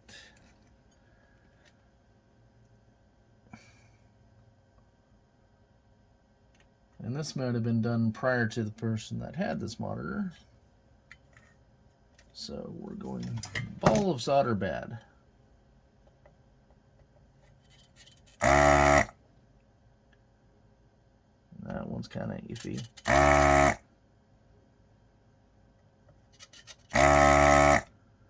Okay, let me set the microscope down here for a second.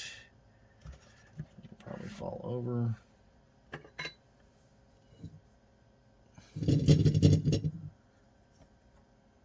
They just put way too much solder on that damn pin.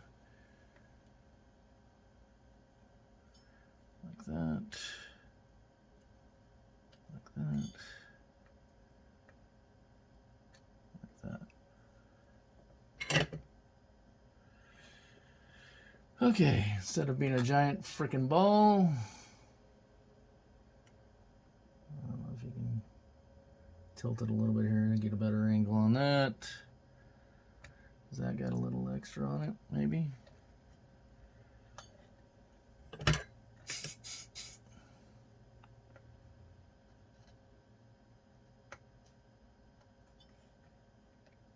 that's better. Ta-da. If you get a ball of solder on there, then it's a little too much. That one's got a little more than it should, but it's not bad. It's not worth messing with. Sometimes if you sit there and screw with things enough, you'll make it worse, so we'll just leave it alone. What do we got here?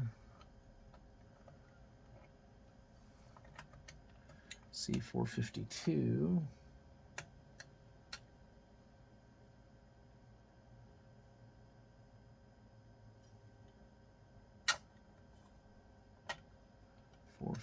Where are you? Am I going the wrong way here? Whee!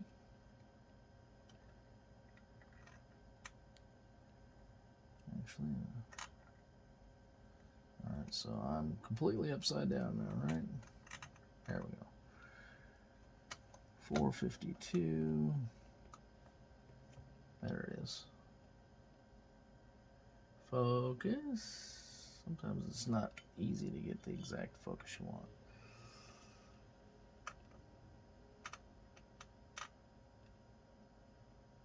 Okay.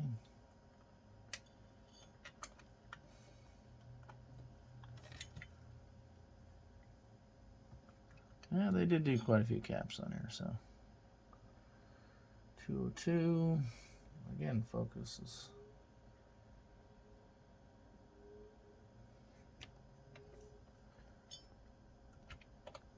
Yeah, I did that cap too. It's nice and shiny.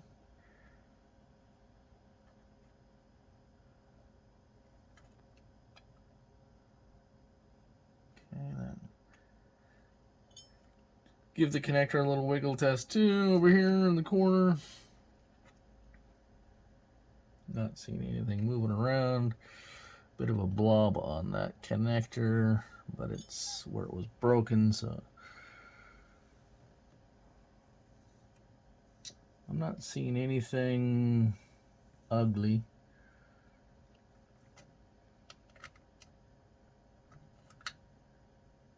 I mean, it's not perfect by any stretch of the imagination, but I don't see anything that would really cause a problem with. But I may revisit some of these if the monitor is still having problems. Okay. Enough of the microscope for now.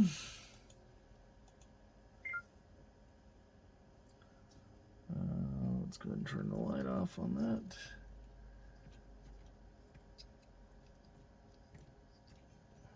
Because that gets pretty damn warm. Alright, I got the new pot in. Go ahead and reassemble this.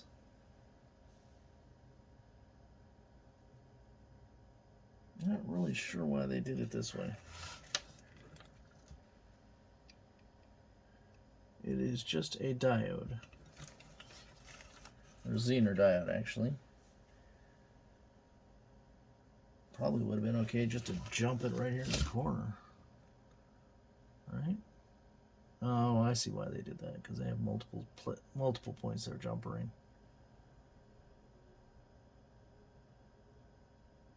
That's why. Hopefully their multiple points is correct. Well, let's reassemble it and find out.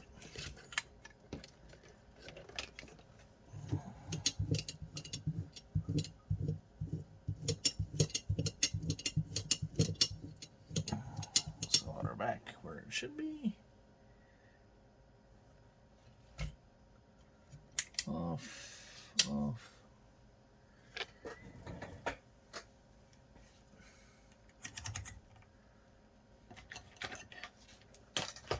I hope that's in the off position. It is. Good. All right. Back into the left.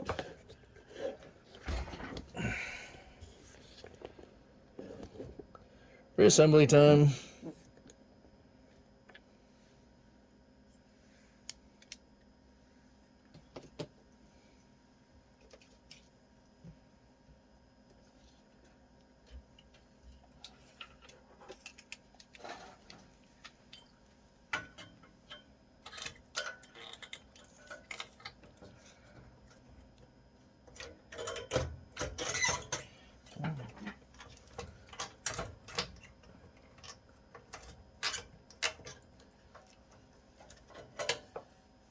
This needs to go through.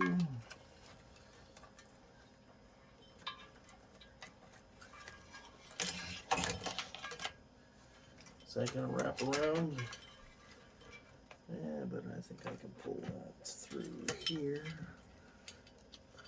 Let's take this off.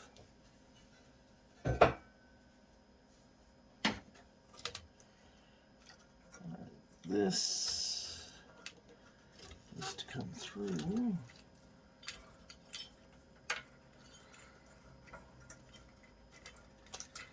Thus, the reason for this being a pain in the ass.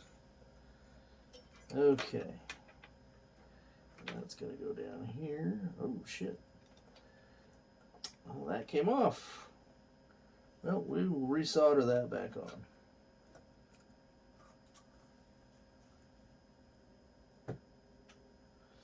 The power wire to this little mini transformer came off. We want this to go underneath. That's an easy to just solder back on. And for really testing this monitor, you don't need it. It's for the audio section.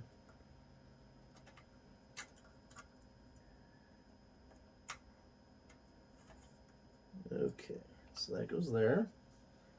Okay, then this is going to come through here carefully.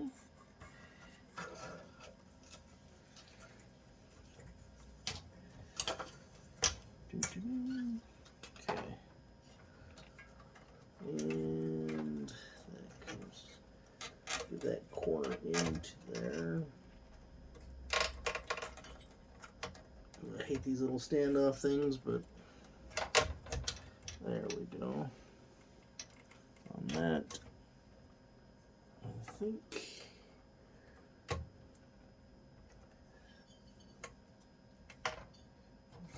Get that out of the way. That back one. Come on. Problem is there we go. You gotta kind of finagle them to get them into there. Did the one in the center come through? Feels like it did. Yeah. There we go. Okay.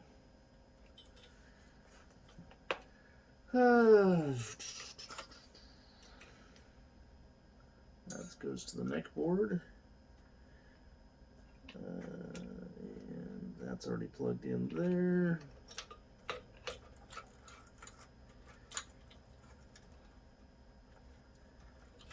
And this one plugs into here.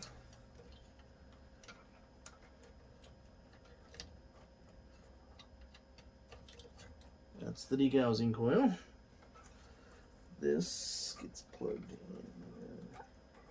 This goes here. This one is labeled JC. So that's going to go here. This one is labeled JB, which goes here. I don't need anything extra metal around.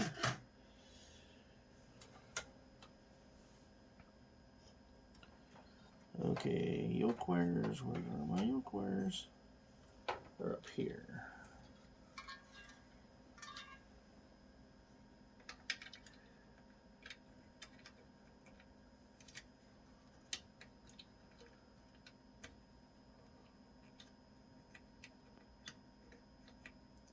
See, these are broken in half, which is pretty damn common. But if you have the right spacing, this one's spaced a little bit differently than these three. So it should only fit on one direction. Get out of the way, wire, so I can see.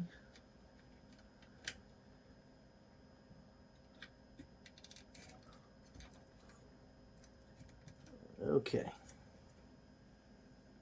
Ta-da. Okay, neck board.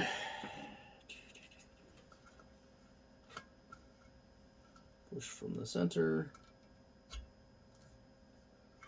And this wire. Careful not to move those rings at all, because that's a pain in the butt. And then you put this through here. I don't know if you can see it. Probably not.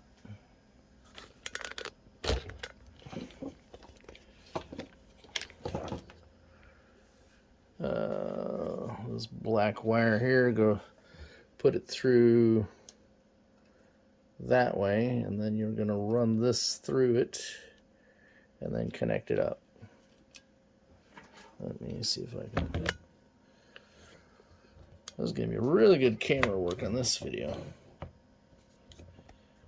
Mainly because it's a pain in the ass monitor to work on.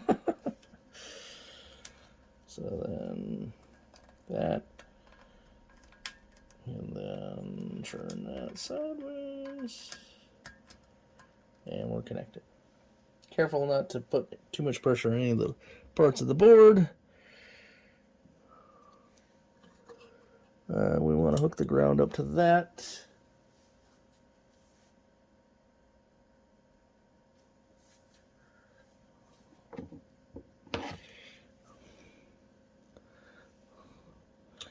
Which is down here.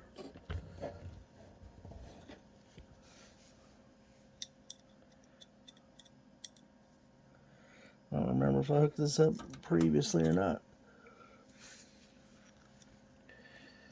I may not have, but it shouldn't make much difference.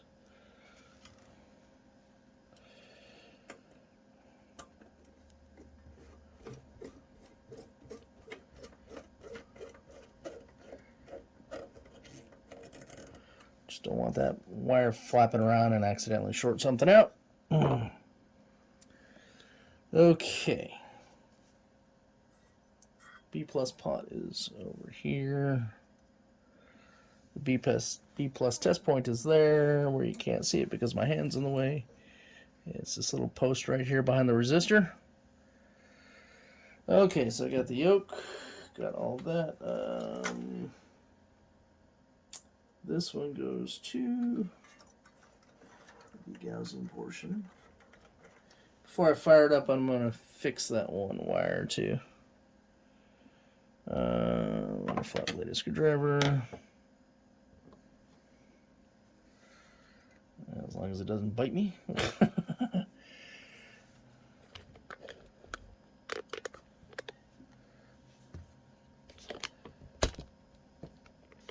Okay. Again, roll it back like that. Stick one end in.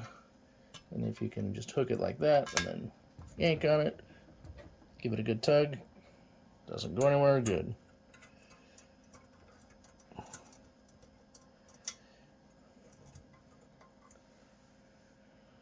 Okay. It's almost ready to fire up. I just need to fix this.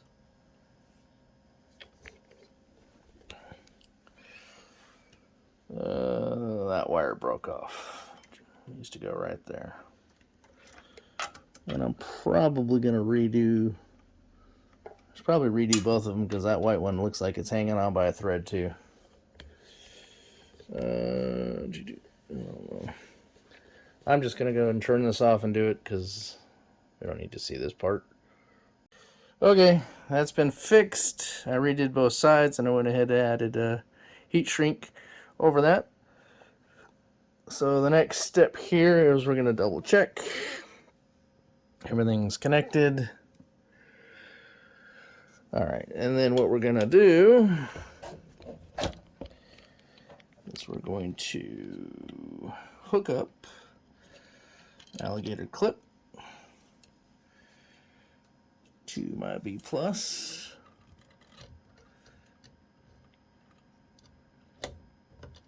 We don't want it to touch anything else. Okay, that's going to be hooked up to my meter. And I need to take the power cord. We're going to run it around the back. That's off. Okay. Now the fun part, this is where are my monitor adjustment tools.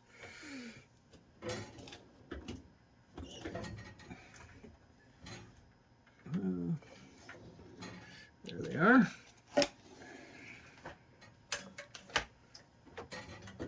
You need to find a short one that will turn that pot. Let's get a little bit of light on that.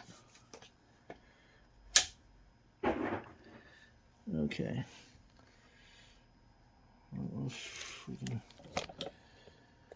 Let's see if we can angle down to get the picture of that pot. Probably not. Maybe. An angle like that. Okay. So now we find that looks like that one looks like it might work.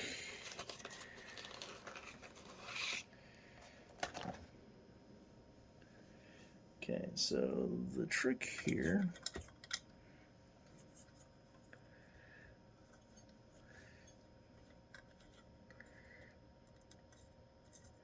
okay, that one will work. We're going to leave that laying just like that so that I can just grab it from this side and twist.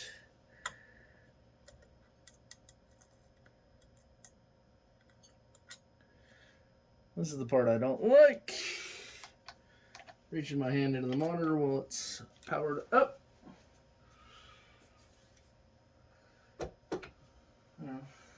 But we should be okay, I think. Everything's connected there. I need to turn my meter on to DC. Okay, DC.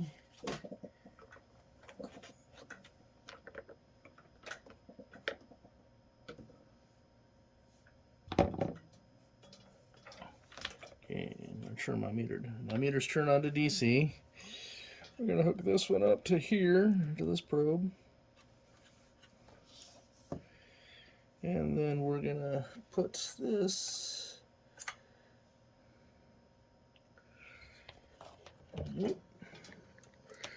so we have the probe touching the chassis and just put it through a hole. That's the ground, and it's not touching anything else in there.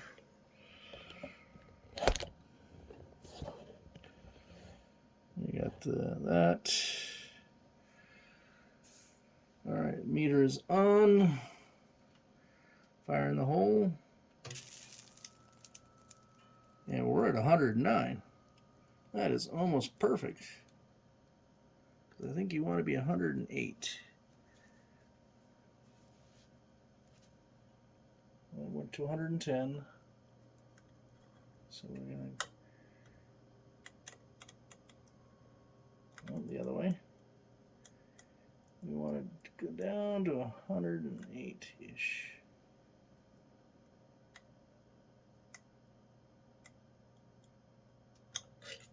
Okay. So now we're at 108 for B+, which I believe is what we want. According to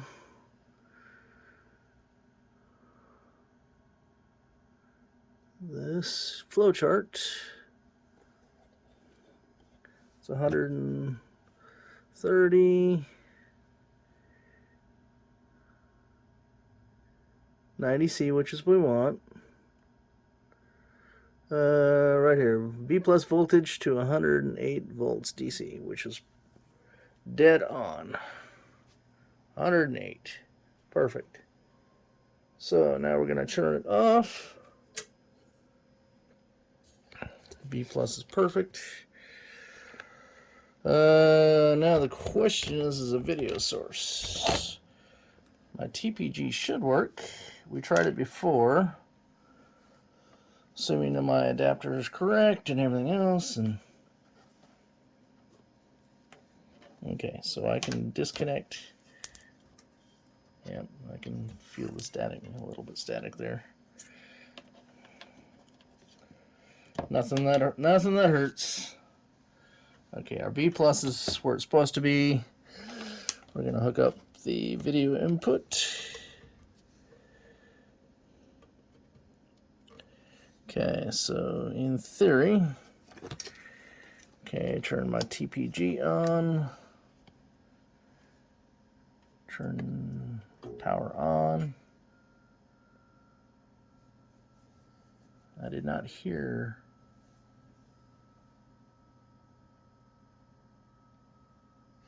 Oh, wait, now we have something. It's not what we want, though, is it?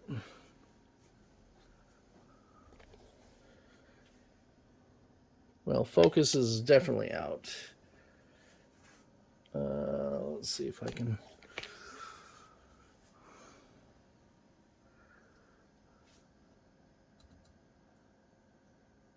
Well, I should wait on focus. That's way too bright.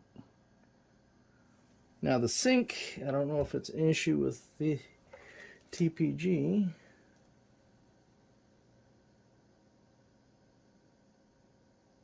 Or if it's an adjustment.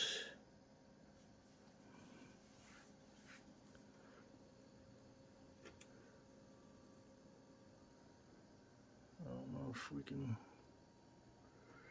see that.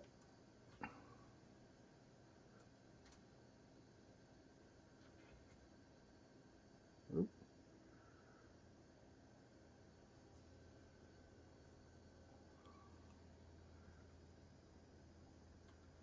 And let's see, what's that one?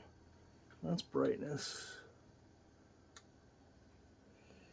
Vertical size, vertical hold. Alright, I need a little flat bladed screwdriver here.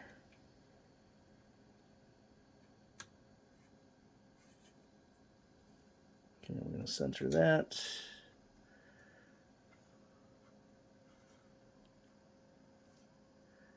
Okay, that's centered there. That's centered there.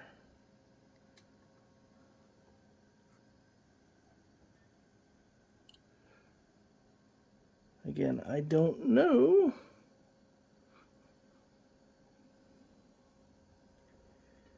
if it's my TPG that's causing the issue here.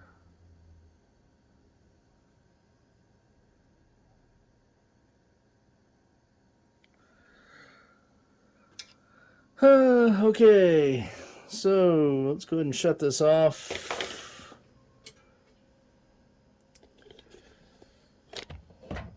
And we're going to take a look at the flow chart.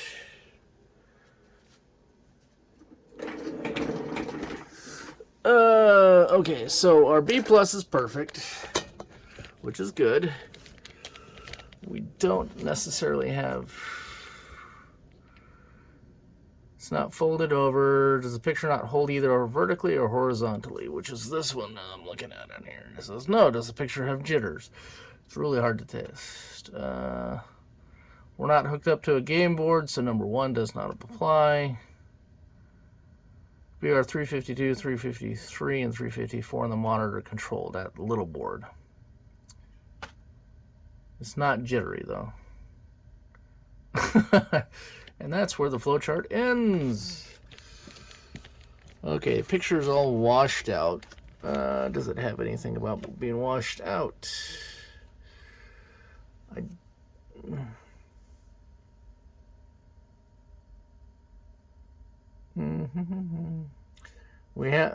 saw part of the picture of the TPG image. So we have some sort of picture. B plus was rock solid. I think we're going to have to do a bit more research because this is beyond what this flowchart's going to tell me. It's not, because we're not going into high voltage shutdown. We're not, our B plus is right on.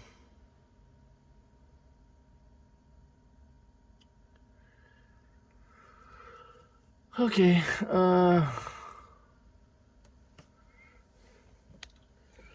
maybe we worry about the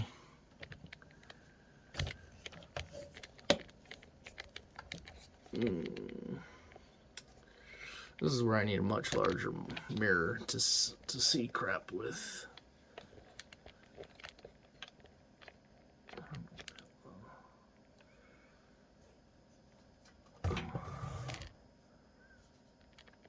Let's see if I can move this over.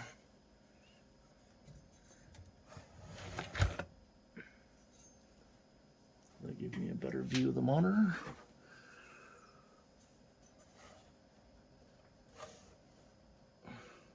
I don't want to get too close to the edge here.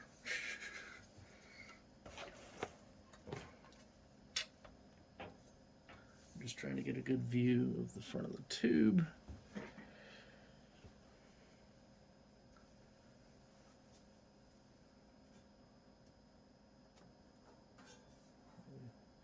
Slide it that way a little bit.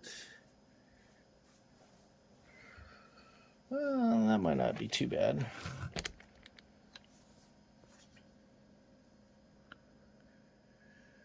I mean, there could be multiple problems with this monitor. All right, let's turn it on. My TPG is on.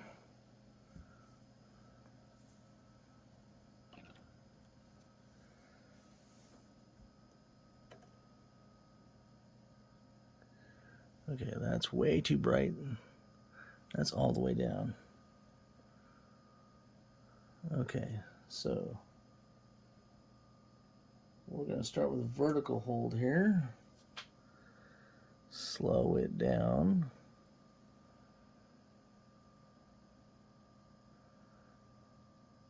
Okay, well, it's a little better. And, well, that's centering. Don't think that's going to be what I want, but we'll see.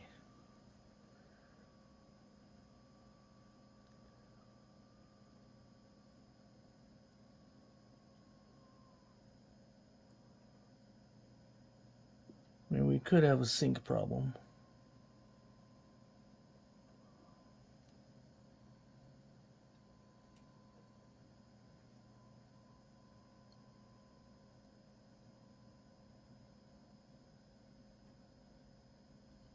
Yeah, that's way too crazy. Okay. Slow it down. Slow.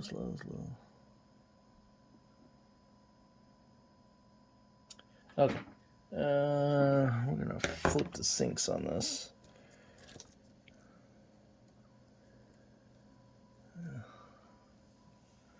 I don't think we made any difference on that.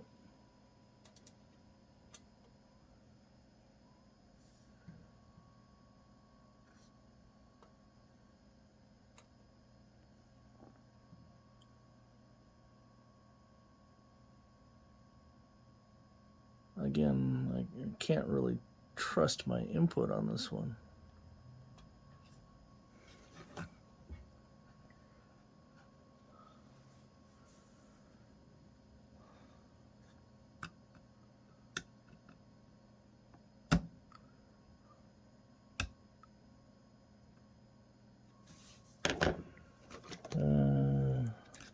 Again, it could be that board too, or the repair that work they did.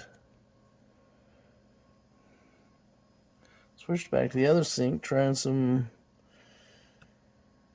other stuff here on the TPG, changing the sinks around. Alright, we're going to turn red. We turn all the colors off except for red, right? If we turn that off, yep. Well, we got blue.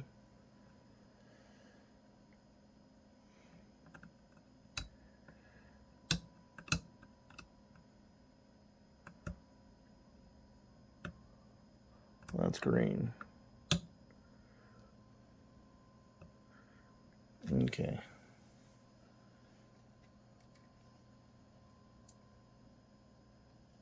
All right, well.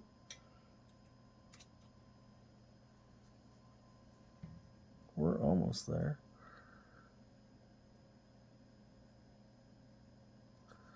All right, so it is scrolling. Well, it's skewed too.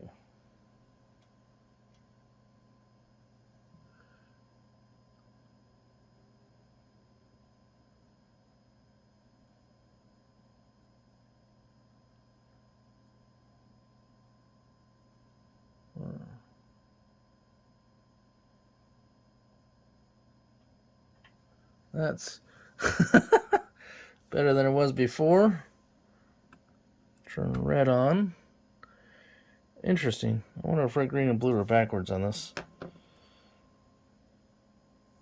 Do I have this backwards?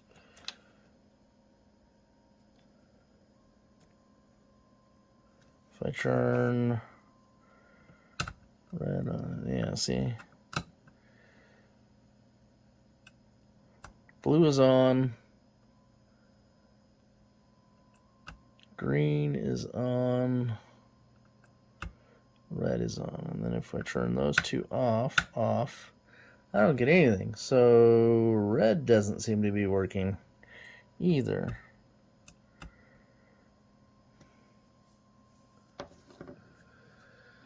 Fun.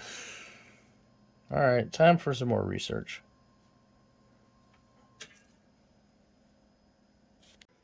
Okay, I'm back. I had to make an adapter for my adapter to... The pinout on this apparently is the red and green and blue are not in RGB order. They're in like green, red, blue. And it says that it needs a negative composite sync. So that's what this adapter does, is it makes a composite sync by tying the horizontal and vertical together. And then I just have this adapter here so I can swap red, green, and blue around. And we're going to go ahead and turn it on again here. Let's go ahead and turn the TPG on. Turn the monitor on. And I guess we'll come around here. And the colors are kind of inverted the way I have them. I'm not sure if it's the TPG or what. So but I do have a nice stable picture now. Let's go ahead and cycle through on the TPG.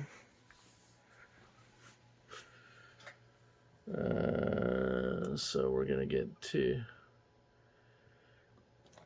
That looks blue on my phone for some reason, but it's actually black and white. So let's get to... So it's red, green, blue there.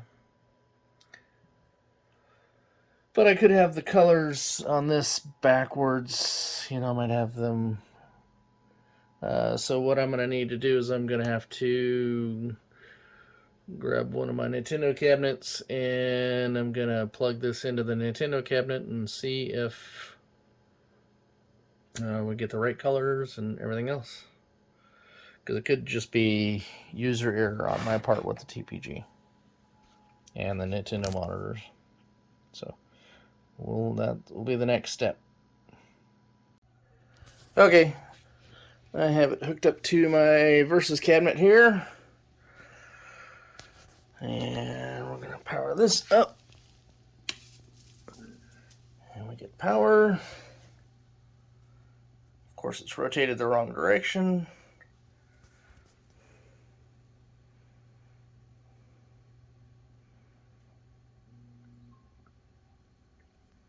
That kind of looks right.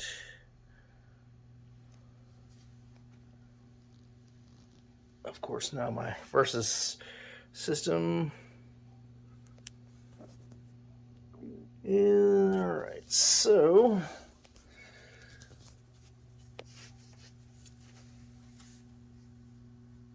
that's a little too bright on that.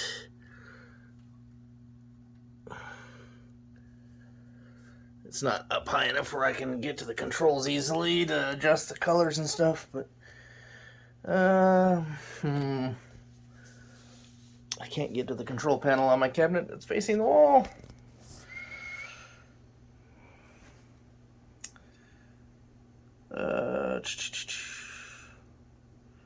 And it's in free play, so it's not going to do anything.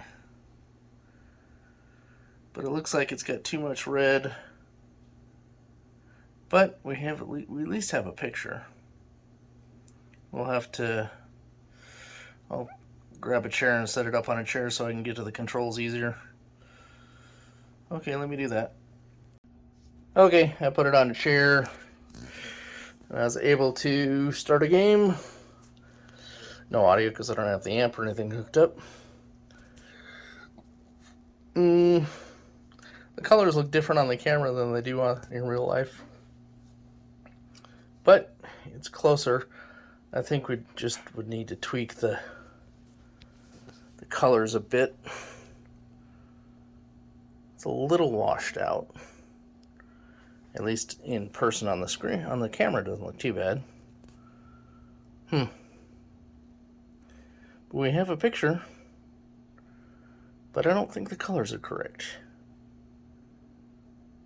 If I remember correctly, those colors should be brown. I need a mirror of some kind to set up over here. Let me see what I can find. Alright, this isn't the greatest camera angle, but we'll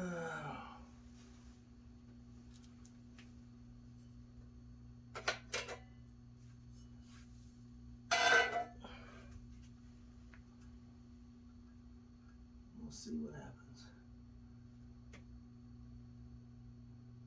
Well, that's better. That actually looks a lot better.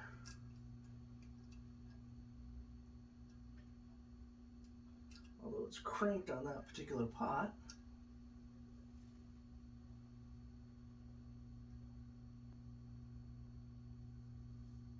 Could really use a good color bar right now for tweaking this, but once it goes into its final game, which is not going to be this game, but if I can get this game to look decent.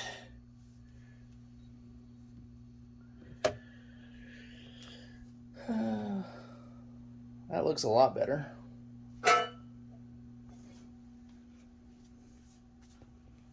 Yeah, that looks way better. Let me zoom back out here. Oh yeah. That looks way, way, way better. And I think once it gets into the final game, which I think is a Play Choice 10, then the colors and stuff can be tweaked for that. So, I think we're good for now. Alright. Thanks for watching. I'll recap here. I guess I need to do a recap, but once I break everything down, I'll go through and do the recap. Okay, we're going to do a recap of this monitor. Not a recap cap. This is a recap of what was done. The main issue with this was the cap kit that was done prior to me getting the monitor. They broke 2 traces, so I repaired those. And then I replaced the B plus pot. It's that blue one back there. You can see it underneath the white resistor. And then it was just a matter of hooking it up to a good video source, because my TPG, I didn't have it hooked up correctly, so the colors were all out of whack. Hooked it up to my Excite Bike Versus system, dialed the colors in fairly well for that. Of course, when it goes, I believe this is out of a PlayChoice 10, so when it goes into the PlayChoice 10, then it may require more tweaking in the colors or whatever, based on what that board puts out. So the moral of the story here is always check prior work and have the right video source when working on monitors. When different game boards can put out different colors a little bit, different syncs a little bit, so you might have to tweak the positioning and the colors and all that once you get it into the actual cab. Now, this monitor normally comes with a cage that sits over the top of this, which hides this. This, I found out the hard way, is live. Actually, it didn't shock me too bad, but I brushed my hand across it and felt a little tingle. Well, that's okay, that's enough. And I put my meter on that, and that is, I think it was like 100 volt, probably right on the B plus voltage. It was 100 plus volts. So it probably wouldn't be any fun if you grounded yourself out on that. And that's probably why they have that cage that goes over this, is to protect you from touching that accidentally. Okay, and that corner, it's an ugly fix, but it works. So we're going to leave that alone. I also found out that this monitor is actually a composite sync. I just hadn't paid attention to that in the past.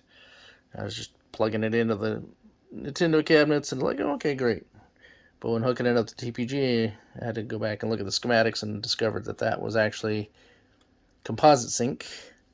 And that's why I wasn't getting sync at first. Once I put the right adapter on there, then I got a nice stable picture.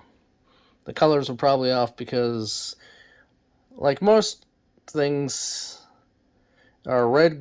It goes red, green, blue, but in this case, it's green, red, blue. So those two are backwards, and I might have had those backwards on the connector, and that's probably why the colors looked all funky.